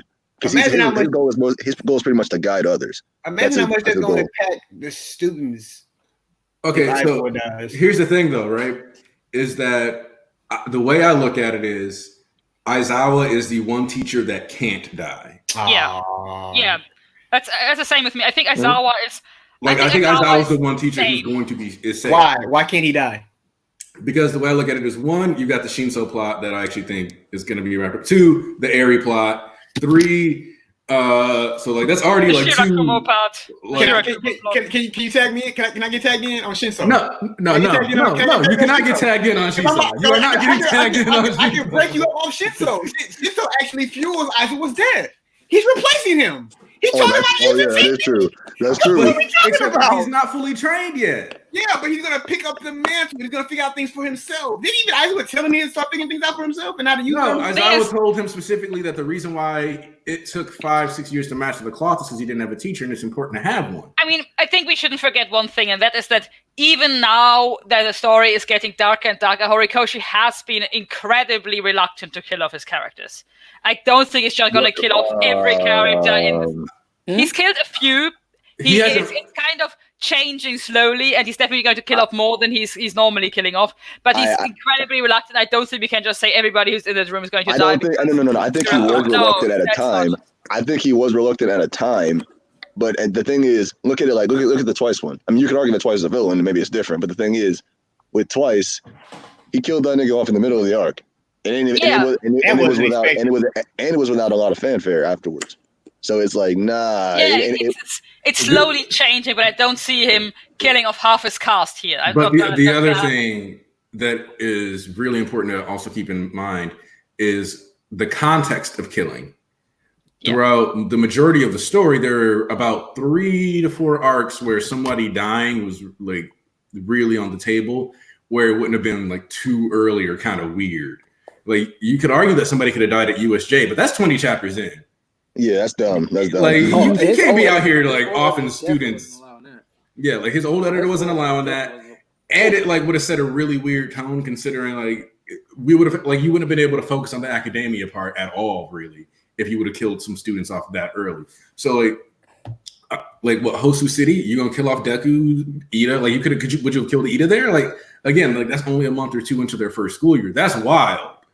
There's a certain level of like, you could argue that students could die at Kamino, but Horikoshi made it a point to have the students not fight at Kamino, so like it wouldn't make sense. Why are we talking about students? Students are not dying. But what I'm saying is he's just giving examples of where you could have actually death would have made sense. But it still wouldn't have made sense narratively. And so like overhaul arc is like the first arc where it's like, yeah, somebody should really die here. Somebody does die. Pro hero arc, you can argue that, yeah, somebody should have died here, but that's not what the pro hero arc was about. And joint training. Who's going to die in joint training? Because you could have had Endeavor die there, but it's like that wouldn't have been good for his arc. No, bro, I don't even know why we're going through all this. Like all this whole story was no, set up it's for people to die in this situation. Yeah, my point is that like he's not reluctant to kill the characters. His point is that he's killing people when it makes sense for the story, not necessarily just because that's I just meant that Horikoshi so far hasn't really used killing of a character as like shock value, it wasn't really bloodthirsty towards his character. That's what I'm saying. It wouldn't really be shock value. It's not shock value. It works with the story. It's been built up. So it's like, but I think it would be. I don't know. I'm not a fan of it. Of course, it's possible that Shigaraki wakes up, everybody is dead. Everybody is just dust. There's nothing left. Nobody to bury. Everybody gone. Possible. I think he's gonna kill some people. Agonizingly though, like I don't think he's gonna just like outright kill everybody like just straight dead. I think he's gonna like want to make some people suffer. No, but I actually think that if he's gonna kill everybody, I think the most impact would just be they are gone, vanished. I think that would be the most impact because then you have nobody to bury, they have nothing left. There's really, it's really the heroes just vanished. That's it. They without a trace, but just. But that actually, I think that's actually good because that does two things.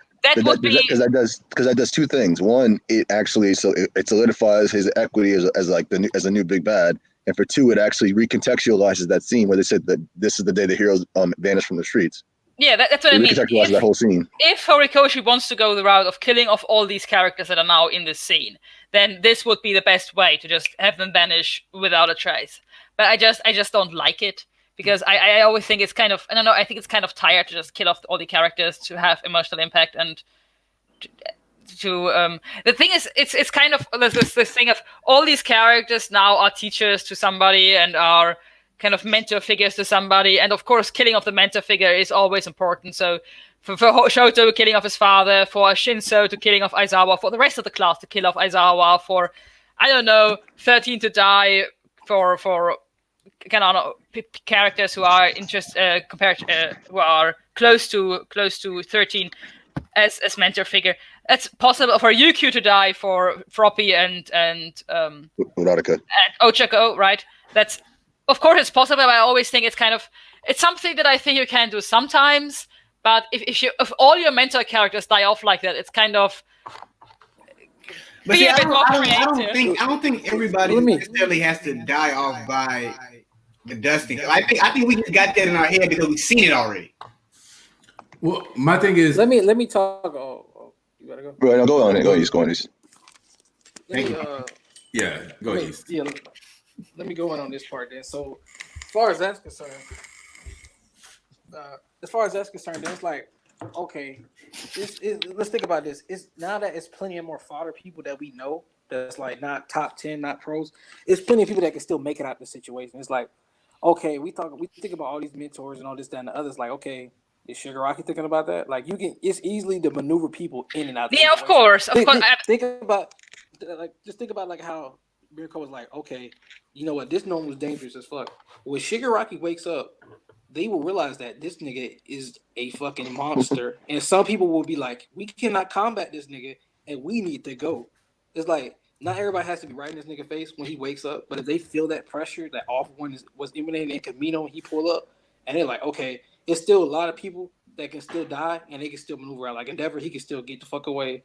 Yeah, like, some people can still get away, but we can still have a bunch of deaths. And I don't think that's what I would prefer. If I would prefer if you like have these characters, if you have a lot of them die, a lot of them just dusted into nothing, and the other characters, top characters of Japan, like the top 5 characters, I don't know, Mirko, Endeavor, Crust maybe dying, I don't know, but like really the top heroes of Japan running like frightened children, that would be almost as impactful, or is as impactful as just banishing all of them. Because and that's something I would prefer, because it would be more nuanced and more. One reason that puts me against a mass dusting is a what? A mass dusting. Oh, mass! I thought you said my name. Somehow. I knew you were gonna think that. I knew you were gonna think that. This nigga, get your man, y'all here thinking you the- This nigga Come said, on, my nigga, that's pretty close. no, I'm just gonna get It is pretty close. It is pretty close. Egotistical ass. Egotistical. Is that I could kind of see it also being the classic, the villain steps out and like as he's adjusting is like doing like physical stuff, like getting more adapted with his new body, and as he's like just ripping through people, especially because Ujiko's there. And I could kind of see him not destroying Ujiko, like not wanting to kill the doctor. And we got Flo. Yeah. Flo the hoe. Oh, Flo, I got to tell you something because Rex decided not to be here. I'm going to tell you that he did something that you yelled at me for and is currently dating a Latina woman or is trying to. What? I didn't yell at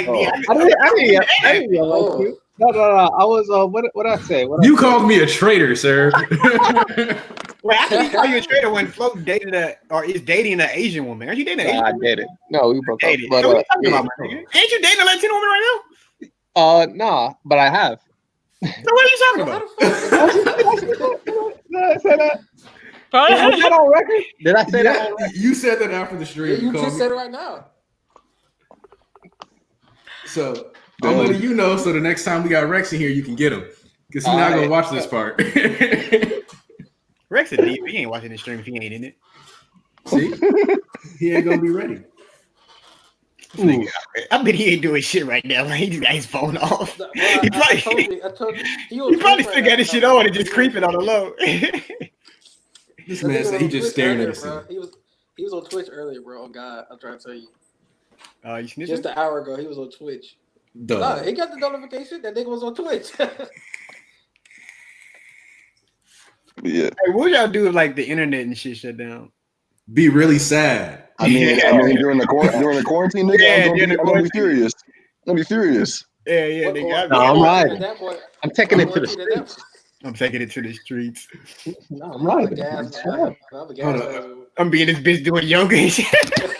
All right, but since Flo just got here, what's your feelings on this week's chapter?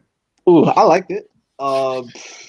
So I'm still waiting, like, because we're being built up to something, and there's so many directions Horikoshi could take this in, and I just don't know where it's going, which is a good thing, but I'm just so much in anticipation to this, not the climax, but the next big moment to happen. So I'm just waiting on that. So until that moment happens, I'm just saying like, okay, this is another build up. So it's not like I'm not too excited for this chapter. You get me? The chapter's gonna be condensed the last 3 maybe. Yes and no, because how I half agree with you. I don't care. I 100% agree with you. As long as you not getting the W, that's what matters, Dustin. Yeah, because if Dustin get the W, he go fucking dust your ass. Yeah. I'm like, the reason why I take my L's though. I take my L's gracefully. Don't even front. You did earlier because you were just like, all right, yeah, I read that wrong. Yeah, like it wasn't even worth making fun of you. You just like took it. What were you saying? Like with the condensing it into 3 chapters, it's for a mangaka to condense action scenes like that. It's I try to compare it to like how it's going to be animated, right? So like whenever it's animated, usually to extend like the animation and really nail in some points, they add in some filler scenes. So the better non-filler scenes that happen, like the better it will be for the anime to adapt. And like I would also still like more action scenes and like for it to like be fleshed out a bit, but like I don't want it to be overboard at the same time, right? But I mean it could have been condensed, but at the same time I'm not mad at it because like at least he's not off screen. You get me? That's my thing. That's my thing. There we go. Like as much as we talk about like, well, could this or that could have been condensed, that like usually leads to why doesn't this character have enough shine? That'd be dumb niggas saying that. But like, here's the thing, Dustin. Niggas barely read My Hero while reading My Hero as it is. What the fuck they gonna do if they get the Cliff Notes version of a chapter? But see, I feel like this was the Cliff Notes. Like, let me just stop. What? Let me stop. I got. Come on, no cap. I'm not capping. I don't want to go into this again. You know what? See, this makes sense because like now that I finally got to read what your hoodie is, Gryffindors stay out of pocket. Hey, Gryffindor the best house, nigga. No, Ravenclaw, Bird Gang. Ravenclaw. There we go. Ravenclaw number 3, nigga. Nah, bro. We know keep the best one though. I'm actually a Slitherclaw, but I. Oh no, we're not gonna do this hybrid house yet. No. The thing is, I'm Slytherin more than Ravenclaw, but my very first Pottermore thing was a Ravenclaw, so it's actually no, a Slytherin. But I actually like Hufflepuff. What? So she basically said I like all the houses except for Gryffindor. Yeah. They got 2 likes Gryffindor, She's right? trying to have it all. She's trying to have it all, man. That's what you get for simping, Dustin. We need that exception. We need to. Yeah. we need to get to the bottom. Because if you agree with a girl over the internet, you are simping. Like this is ridiculous. I retweeted that earlier, actually. Be like, hey, what's up, Saint? Hey, nigga, you simping. Stop saying hello to her. Okay. What's your biggest moment this arc, probably besides Twice as Death? I'm pretty sure a lot of people had it. Like, what's your favorite moment and what you think the biggest moment of Act 1 was? Because this is the end of Act 1. So your favorite moment and the biggest moment. I think my favorite is possibly Darby versus Hawks. I think that's the Twice Death. No, he said besides that. Oh, he said besides that? Yeah, everybody loves that shit. Yeah. Darby's madness was just. I mean. Yeah, it's either like that Dobby chapter was actually kind of insane for me. Yeah. I really like the Charge Bolt chapter. Yes. Yeah. That was my favorite. That was my favorite. Oh, I'm just trolling, calling Dustin a simp for agreeing with Sayas anyway, so it's fine. For me, it was you only got my tweet earlier, like, huh? I'm simping at all costs. Yo. My nigga, I don't know if you know Sierra, but my nigga, Sierra, my homie, and my boy Nonsense, she had like this 2K celebration streak the other day. Before the streak, goddamn, nigga. Before this got the police at the door. They house knocked down. And in her stream the other day, before the stream started, this nigga donated $50 before the stream. So I'm like, bro, you are simping. Okay, no, that's too much. That's too much. Before the stream started, my nigga. You could have waited, bro. You could have waited, man. At least get some content. Get a hello, guys. Something. Damn. She gonna try to defend. I'm like, you have to defend it. I would defend a nigga that send me $50 suit. Yo, Dustin, why does nigga send you $50? Look, man. Hey, man. God is good, man. God put certain people in your life. Yeah, God put certain people in your chat for a reason, man. What I miss? What? What did we miss? What happened with you, nigga? Who's at your door? That was my brother. That nigga wanted you. What'd you do? Nigga was the police. Police, man. Come on now. You had a charge or something, nigga? Like, y'all saying that because I'm black. First off, the only not black person in this call is Sayas. I don't know that. She said Rock Lock one of her favorites, so you know she might get. I didn't say that. I'm trying to cover for you. Because he's not. What that mean? What that mean though? What that mean? So Sayas don't like the black man? Yeah, what that mean? Don't you always say that. You said the same thing the last time I was in this chat. No, let's be honest. Who of you is Rocklock the favorite character? What do you mean,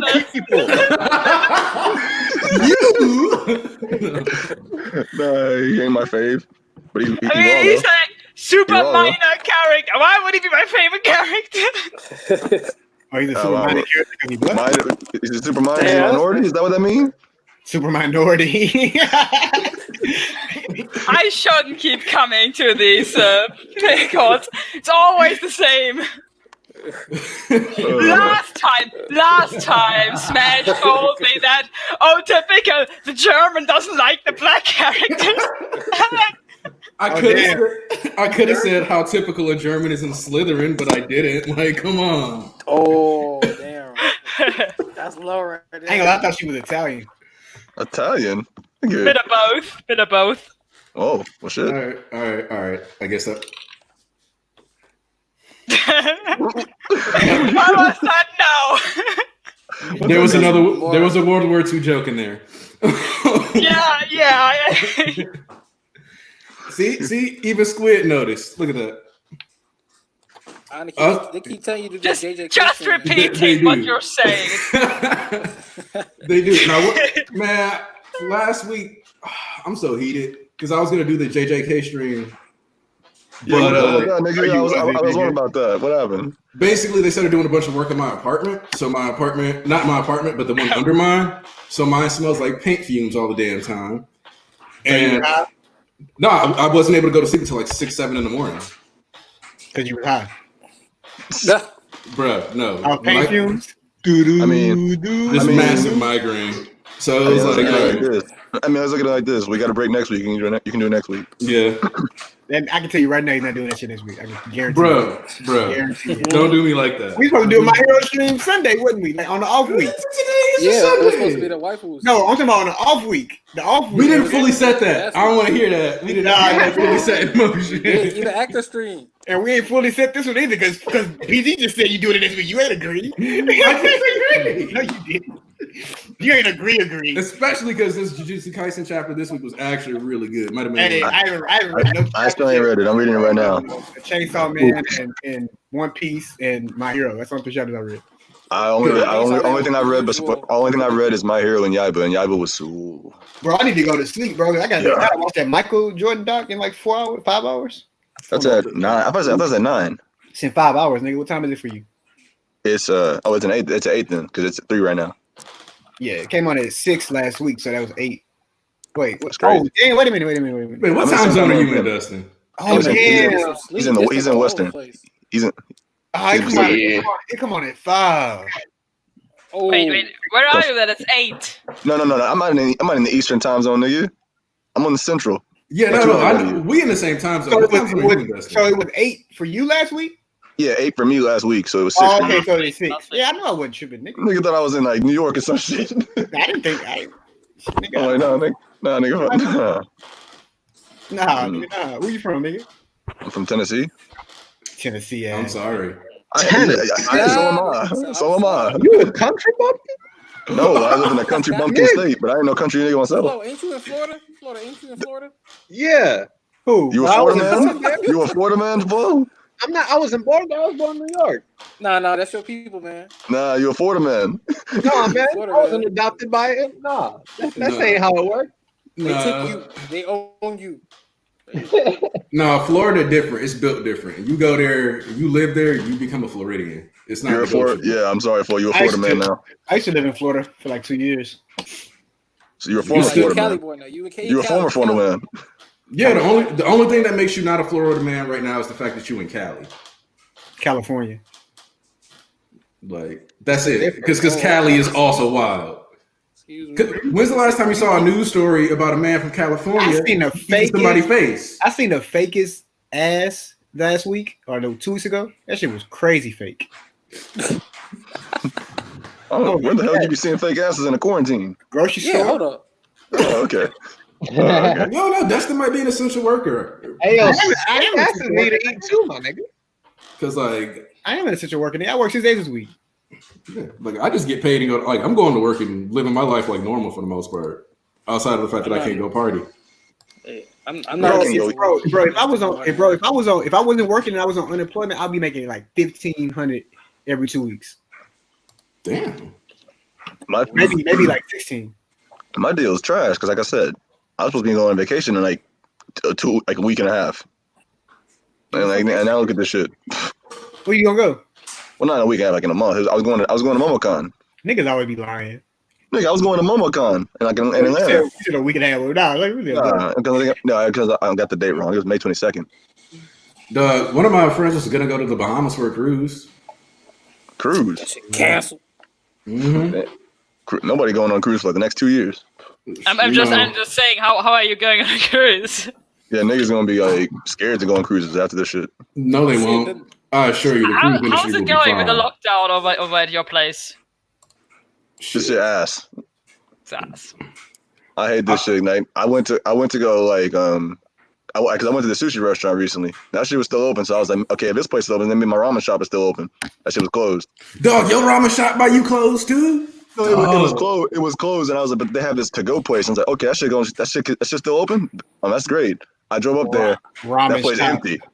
That place I couldn't empty. tell whether that was sarcasm or not. I couldn't tell how to keep it sarcasm. No, bro. Ass niggas. There's you a restaurant that delivers ramen by me that straight up closed once this pandemic started. I went to Subway last night because I know they were still open, but they was. And that lady, that girl there was so, she was like, "Are you ordering?" I was like, "Yeah." She rolled her eyes so hard. She was mad. I was coming up because I came like right before it closed. I think she was hot. She was like, "Get your black ass out of here, nigga." Oh, wait a second. What? Dustin, you ain't been in a ramen shop before? Nigga, Naruto face ass nigga eating ramen. Nah, you say you gonna say that until you try yourself. Yeah, you ain't living your best life. I eat trash food, bro. I need to learn how to cook. You do. I need to find a girl to know how to cook. Do both. Or she can teach me how to cook. See, then she'll feel like she can like change you, and then she'll never leave. I don't want her to leave, nigga. What you mean? What I want her to leave? No. I said she'll never leave, not she will. We need to have another stream about that too. We need to get into the psyche of the men. Nigga, you need to fix that chair. What men? Like us. I mean, We was talking about it. We're gonna talk about it later because Say's here right now. We don't want to disrespect. No, don't you know? Sayas took the BDSM test. Wait, what? They don't out her like that. You out there. Yeah, that's crazy, my nigga. No. So check this out, right? I knew I would regret it, but anyway. So I'm in Franky's Discord server one day, and I'm like, I just bring it up, and all of a sudden, like the 15 people in the voice call all take the BDSM test. So we got to learn about everybody kinks. It was a very informative time period. I still have the screenshot somewhere. Oh dear. BDSM is a hardcore kink though, my nigga. I'm not with that. I ain't gonna lie to you. I mean, you could be light in it though. You don't got to be like super. You ain't be heavy on that shit, but I'm not into it at all. Then. Yeah, I don't even like to be blindfolded. I don't know what the fuck you could be doing to me while I'm blindfolded. No, hell no. You can also be the one who blindfolds the person and ties them to the chair. That's true. Yeah. I saw that small grin there. He thought about midnight real quick. He said, "You know what? Let me think about something." Nah, midnight turns somebody gay canonically.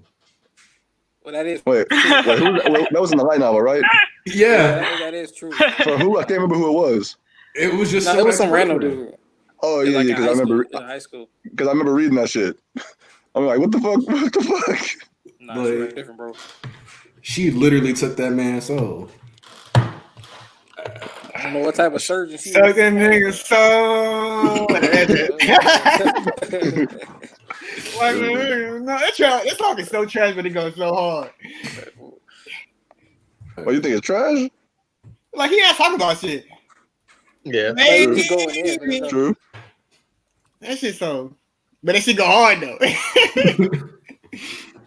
All right, y'all got any final thoughts before I run to the liquor store because it counts as an essential service? We going to the liquor store. Everybody say their favorite moments from this. Man, yeah, because like for me, yeah, it's that Dobby chapter. We did. Black speech bubble for Some life. people didn't go. Black speech bubble. Did you go, nigga? Yeah, I told you mine was Ragnarok from Tokyo Who? because I've been waiting on that. Ragnarok Against Redestro. Yeah. Even though it got niggas overscaling Tokoyami and underscaling Redestro again. That's okay. Niggas was so stupid with every distro shit. That shit was so like the panel literally showed you what happened, my nigga. Y'all just be capping. They don't care. No, they don't. They blind. I just like Tokoyami got fucking flexed twice. My niggas That's why we got to have all these extra panels because niggas can see prosthetics breaking and still not understand the story. No, what do you think? Well, I mean, they understand the story. They don't give a fuck though. It's the agenda over facts. Yeah, I've seen that too many times on Twitter. Like that exact sentence. No, I don't want. Twitter is a wild place, bro. It's still top one social media. Yeah, I don't want to talk about. I used to shit on Twitter way back in like the 2010s. I used to shit on Twitter.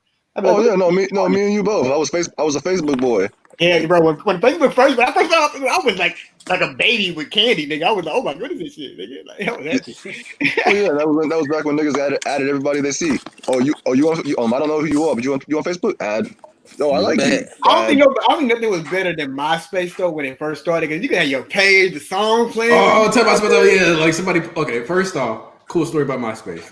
In high school, this girl, one of my friends, Ashley, I kid you not, her mom deleted me off MySpace and messaged me for it because I had I think it was Down Low by T.I. So as soon as you came on my page, you just boom, some T.I. came on. And it was like, you bitches can suck on my dick. Yeah, it was beat. Yeah, because it was like, yeah. Because it was like, you can suck on my dick. I got my beat down low. Yeah. So she was like, your song does not reflect.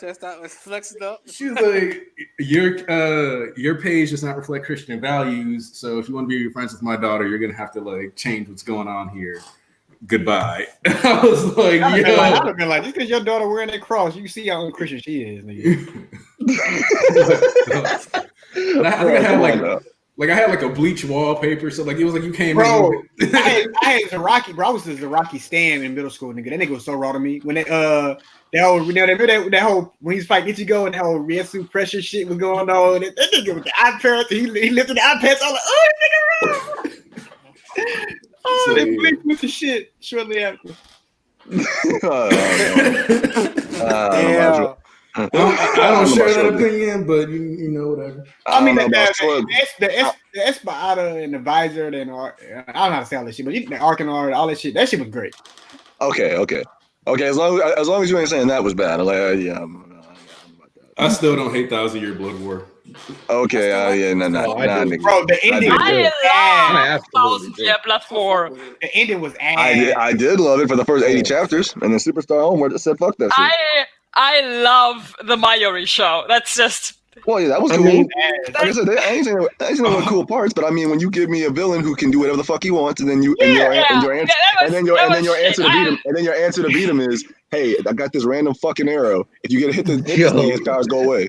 I was literally dying. This nigga can control fate. How did he die from that arrow, bro? I recently read. Hold up, because I actually encountered a thread recently that kind of explained like the nature of the Ashvalan and the fact that Ichigo and Uryu both existed as blind spots within his power to a certain degree already anyway. And the having the right hand of the Soul King, which was its own entity as part of his power, was directly interfering with his own. I don't have a problem with him not being able to do the fate shit. It's the arrow's existence. And not to mention, man activates Bankai, swings it, and he breaks it. Oh, psych! My normal sword is in it. Die. Ass. Yeah. Also, the silver was built up. See what Ichigo's Bankai does. The silver was built up because if you remember, Uryu was talking about how when he was a kid, he saw his dad operating on his mom, and that's part of what made him never want to be a doctor. So, like, we had that scene hundreds of chapters ago. That like, what does that have to do with the arrow? Yeah, the arrow was made from the silver found in the wife's heart. Yeah, but how do we know that was what the arrow? We didn't know that, but I'm saying like you can't say. That's the okay. Nah, okay. That's the same. That's the same thing. That's the same thing that those Black Clover niggas said about Julius's thing. It's like, well, we saw this, it disappeared. You know what I hate about them? You know what I hate about them? You know what I hate about them Black Clover niggas? Because when Julius was shown to be dead, none of them niggas was saying that theory that they all say now until after he came back and was alive. It's the same type of shit. I can't vibe with that. Yeah, ain't nobody saw that fucking silver shit and was like, oh yeah, this is gonna be what beats Bach. Not to mention, it's even worse when they say that Uryu's ability to like put the damage back on niggas was gonna be the thing that beat Bach, but then they never use it again. But see, my issue with that though is I feel like that was a byproduct of like the rush that happened towards the end. Here's the thing. Like, don't get it twisted. I'm not saying I think Kubo's a shitty ass writer. No. Yeah. I'm saying that regardless of the circumstance, I know the circumstance. The nigga was sick as fuck. That's his own goddamn fault, but that's another story. Wow. But that's another story. But yeah, at the end of the day, that nigga's product suffered at the end because it didn't make no goddamn sense. Like the biggest problem I had was Tsukishima. Tsukishima's ability is to fucking write himself into niggas' memories and like fucking change their past, kind, but not literally change their past. This one, they made this thing to a reality warper. That's not true. Because if you remember when he fought Byakuya, he was slicing the ground and literally was changing the terrain based on his past and setting traps that way. What is it? Wait. Yeah. I don't remember that. Yeah. Tsukishima was doing that in this fight with Byakuya. I just want to say Zero Squad got hold. Ichibei still the GOAT, although they hold. Oh, they did get hold. That was trash. When Zero Squad got introduced, that's when that arc went to shit. No, because because Mayuri still was important after this. No. Here's the thing. Like, you can have good moments in something and still be going to shit. Yeah. For me, it's Superstar onward. Superstar's trash. Superstar's awful. Ichibei versus Yawak was actually a good fight to me, though. That was no. It was a good fight until the fight turned into you cut his nigga's power in half and then fuck it. No, power. Even that part was tight to me. On that, and I don't agree with it. It's like you can say, it's like his character. Yeah, it's all this. I don't give a fuck. It was weirdly, and I think for Bleach, untypically abstract in terms of how these powers work and very theoretical, which is very untypical for Bleach because Bleach normally is just who has the bigger Reiatsu, and suddenly it was like these weird except that wasn't that clashed. Because it was kind of like, you got to think names have always been important. Like they've even directly stated saying the name of an attack. So like naming and all these other things was always thematically relevant. So basically all you really had happen. Also, it's important to remember that they're supposed to be death gods, not soul reapers. So like if you look at these as like deities, then it's like, why bro, how do we get on the I'm fine with that. We went to I like it. I like Ichibei's power. We went to Sippin, to Twitter, to Facebook, to MySpace, to Bleach. Like, whoa. Yeah, y'all better cut No, but the thing is James Hansen attacking on their way here. I don't give a fuck that nigga. Well, I don't fuck with James Hansen. Tekken's cool, but James Hansen out of pocket. I love James. Fuck James. I love Tekken. Fuck James. That's what I'm trying to say. Tekken cool, but fuck James. What James do? James one of them things. He's one of them I can say nigga people. It's him, and he's one of the white people who be like, "What's wrong with me saying the N-word?" And it's not even just that. It's not just that. It's like I don't like it. I don't like his insecure. I don't like it. Wait. What's wrong with it? Shut the fuck up. We're not gonna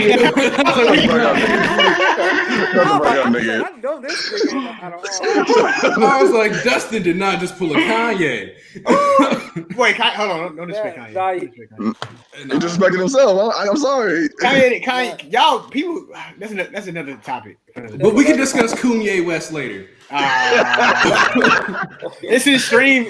So I gotta let him get that off. This is why James Hansen hold.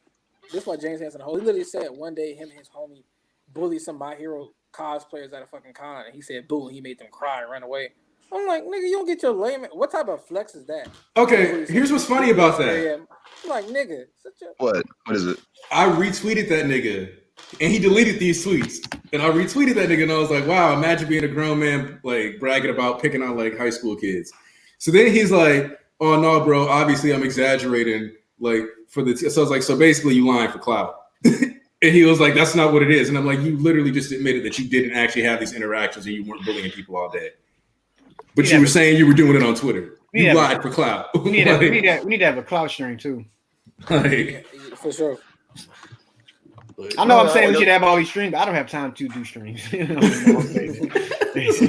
Anaki's supposed to be picking up the reins, but all right, fine. Damn, chill. Nigga, you say this like I'm the nigga tar. Like the Avatar, but nigga-ish. Nigga tar. Like, hey, where Anaki at? That nigga already be found. Well, you already picked up his My Hero streams. Yeah. Only reason I wasn't even planning on joining the stream because I knew Anaki was gonna stream late, and I was gonna go to sleep as soon as I got home. But then my whole morning changed, and I was up when this nigga sent me the link. I was like, well, shit, I'm gonna hop in since I'm up. All right, here. All right. Final words or what? Yeah, final words. Just like real quick, run through last thoughts. What you expecting next week? What y'all thinking? I mean, you could apologize to Crush first off. Give him his due. I've been roasting this nigga for weeks on end. No, Yeah, like I said, I can't deny he was raw this week. He can throw his shields. That's all raw. he did was throw a frisbee, but it's I just. don't care. He threw his shield and it lodged itself in that nigga's neck. That's raw. See, this is what I say at the Queen. She say the right stuff sometimes. Simp. Simp ass nigga. I just wanted to get you that back. I wanted to give you that moment back. You're really selective about the things I say that you like. He pick and choose, huh? Oh, man. Shout out to Frankie. Fuck Frankie. I don't even got anything against Frankie. I just feel like saying that. No, that's the thing. It's funny because that's actually a joke. Like people just say "fuck Frankie" for no reason. Like that's just the thing. I don't know who the fuck that nigga is. So fuck that nigga. Fuck that nigga. Fuck Flo. What's up, Flo? My nigga. What's good, boy? This nigga, bro. How you quarantining over there? Bro, I'm bumming it out here, bro. I have to say, I'm really getting used to the whole quarantine situation. I'm in this situation for like 4 weeks now. And they're about to lift the lockdown, and I kind of don't want to anymore. Don't you? No, haven't you just been drawing Endeavor for the past month? I have. I kind of have been used to drawing Endeavor for the last month. I'm pissed that all these states are now like trying to uplift the these quarantine shit because it just doesn't seem logical at all to me. Well, it's not because I got New York doing it too, and New York is the worst one. I don't think this virus is. Well, I don't want to say it because I don't know. People might have family members die or something. I don't know, but I don't think this virus is as because like they have the numerator and they don't even have the exact numerator, but they don't have the denominator. So let's say it's like 100,000 people die, but if it's 100,000 out of 60 million, then it's not that serious. Yeah, but it's still. I think the serious aspect is not the virus itself, but just the flooding of the hospitals. I think that's a serious thing. There's a lot of factors to consider because one, we don't know how that happens when you put false information out there. You cause panic and hysteria ensues, and everybody just rushes to the hospital for everything. And then you got people who really need to get to that. Like my homeboy, his girlfriend pregnant. He was like, he had to wait out the hospital for 4 hours just so she could get in. You know what I'm saying? No, but with us here, it's really the opposite. With us, it's really curious because we've been, the situation in Germany is like, it's not that bad. We have many cases that are confirmed because we have many tests, but we don't have that many actually seriously sick. And we have a very good actual healthcare system. So we were expecting this flooding of the hospitals for a long time, but it just didn't happen, which means the hospitals are now essentially empty. Not all. There are some regional clusters where they are flooded. But most of Germany, they rescheduled all the unnecessary procedures. They emptied all the hospital beds. They closed essentially some areas of the hospitals which are not essential. So there are now so many empty beds in the hospitals, and people who actually need it don't go to the hospitals because they think they will get infected there. So at this point, we're at the point where hospital employees in some areas take vacations, take work off cured, overtime hours, take short time labor, all kinds of, because it's just, hospitals are just empty in part. It's really weird because nobody wants to go there anymore. And did she just really be like, oh, by the way, let me shit on America's healthcare system with 5 Americans? No, that's not America. I mean, the same situation. The same situation is in Spain and Italy. That's how it is? Our healthcare system is shit, though. Oh, yeah, no, like, she's 100% right. I was just like, damn. But I was not shitting on America's health because I mean, the same problem is like with Spain and Italy. We were just lucky, but the thing is, we just saw the situation in Italy where like everything's like catastrophic. At least from what we hear here, everything's catastrophic in Italy and Spain, right? And we were preparing for the same situation, but it doesn't happen. Which means we're prepared for this catastrophe situation, which just doesn't happen. And now everybody is kind of weirded out because nobody wants. People who have cancer who really need to go to the hospital are not going to the hospital because they're afraid they get COVID-19. And the hospitals are so empty, but that it's really weird. So basically, what you're saying is the average German is smarter than the average American. Of course. That's all I'm getting out. I mean, Aniki, I don't know if you stay in Illinois, but I think Illinois proves that the average German is smarter than the average American. That's not what I'm saying. What I'm saying is that the virus hits differently. Oh, I know you're not. That's not what you're saying. That's what I'm saying because I'm pretty sure in Germany niggas ain't get flooding the hospitals because they've been drinking bleach. No, they're not. Yes, Man, Drinking bleach. Right. I ain't gonna lie. If they lift the quarantine, I'm cool with that. If they give us $2K a month, I'm really cool with that. that's gonna happen with or without the quarantine. Like that little idea happens with or without the quarantine. I get $2K a month. No, that's what I said. That's what I said because it's not necessarily because we're stuck in quarantine because niggas don't have no jobs. I get $2K a month. I could quit my job if I wanted to, but I wouldn't know. But I could. $2K a month. Shit, me. Oh yeah, so they're doing that because to like pretty much help with the people out of jobs and they ain't gonna get their jobs back. I really have to say, for your social system, I think this virus was a good thing, actually. Oh, it's not a good thing because nobody's gonna I can guarantee you this right now. After this is all over, everybody's gonna go back like nothing happened. Yeah, that may be, but a lot of things I feel like are discussed now, which haven't really been discussed that seriously before, and now they are actually somewhat. It's still gonna take like 30 years to get this shit done. Of course. Not because we don't have the infrastructure and money, but because it's gonna take that long for the people too stubborn to just do this shit to die. Yeah. Niggas ain't never gonna do that shit. Nigga. I mean, depends. We repeat the same mistakes over and over again throughout generations. Niggas ain't gonna never change. Especially here, but like, I just know here and like in this country, we're gonna be stuck in on step one for like another 20 years before we get to step two. Yeah. And it's not going to be because we can't do it. Like I said, it's because people don't want to do it because they're worried about getting their check. Like I said, we all like this unemployment is gonna be is like rampant now because we didn't take precautions before this shit happened when we had the chance. I still think this shit is overreacting. I don't think we had to do all this shit. All I know is my 401k is only worth like $6K right now. Damn. And cash out. No, because it's usually it would be worth more. So if anything, all I'm gonna do is just like if we keep getting this money is start buying some shit while it's all prices low and just walk away. Because in the past couple months, my shit has dropped by like 22% in value. Go cash up your 401k and go buy a chain, nigga. Nigga, what? All right, with that bad advice, we finna end the stream. Damn, what I missed? Shit. He says you buy a chain with that 401k. Hey, also remember, it's never okay to simp. Okay, that's just facts. Okay.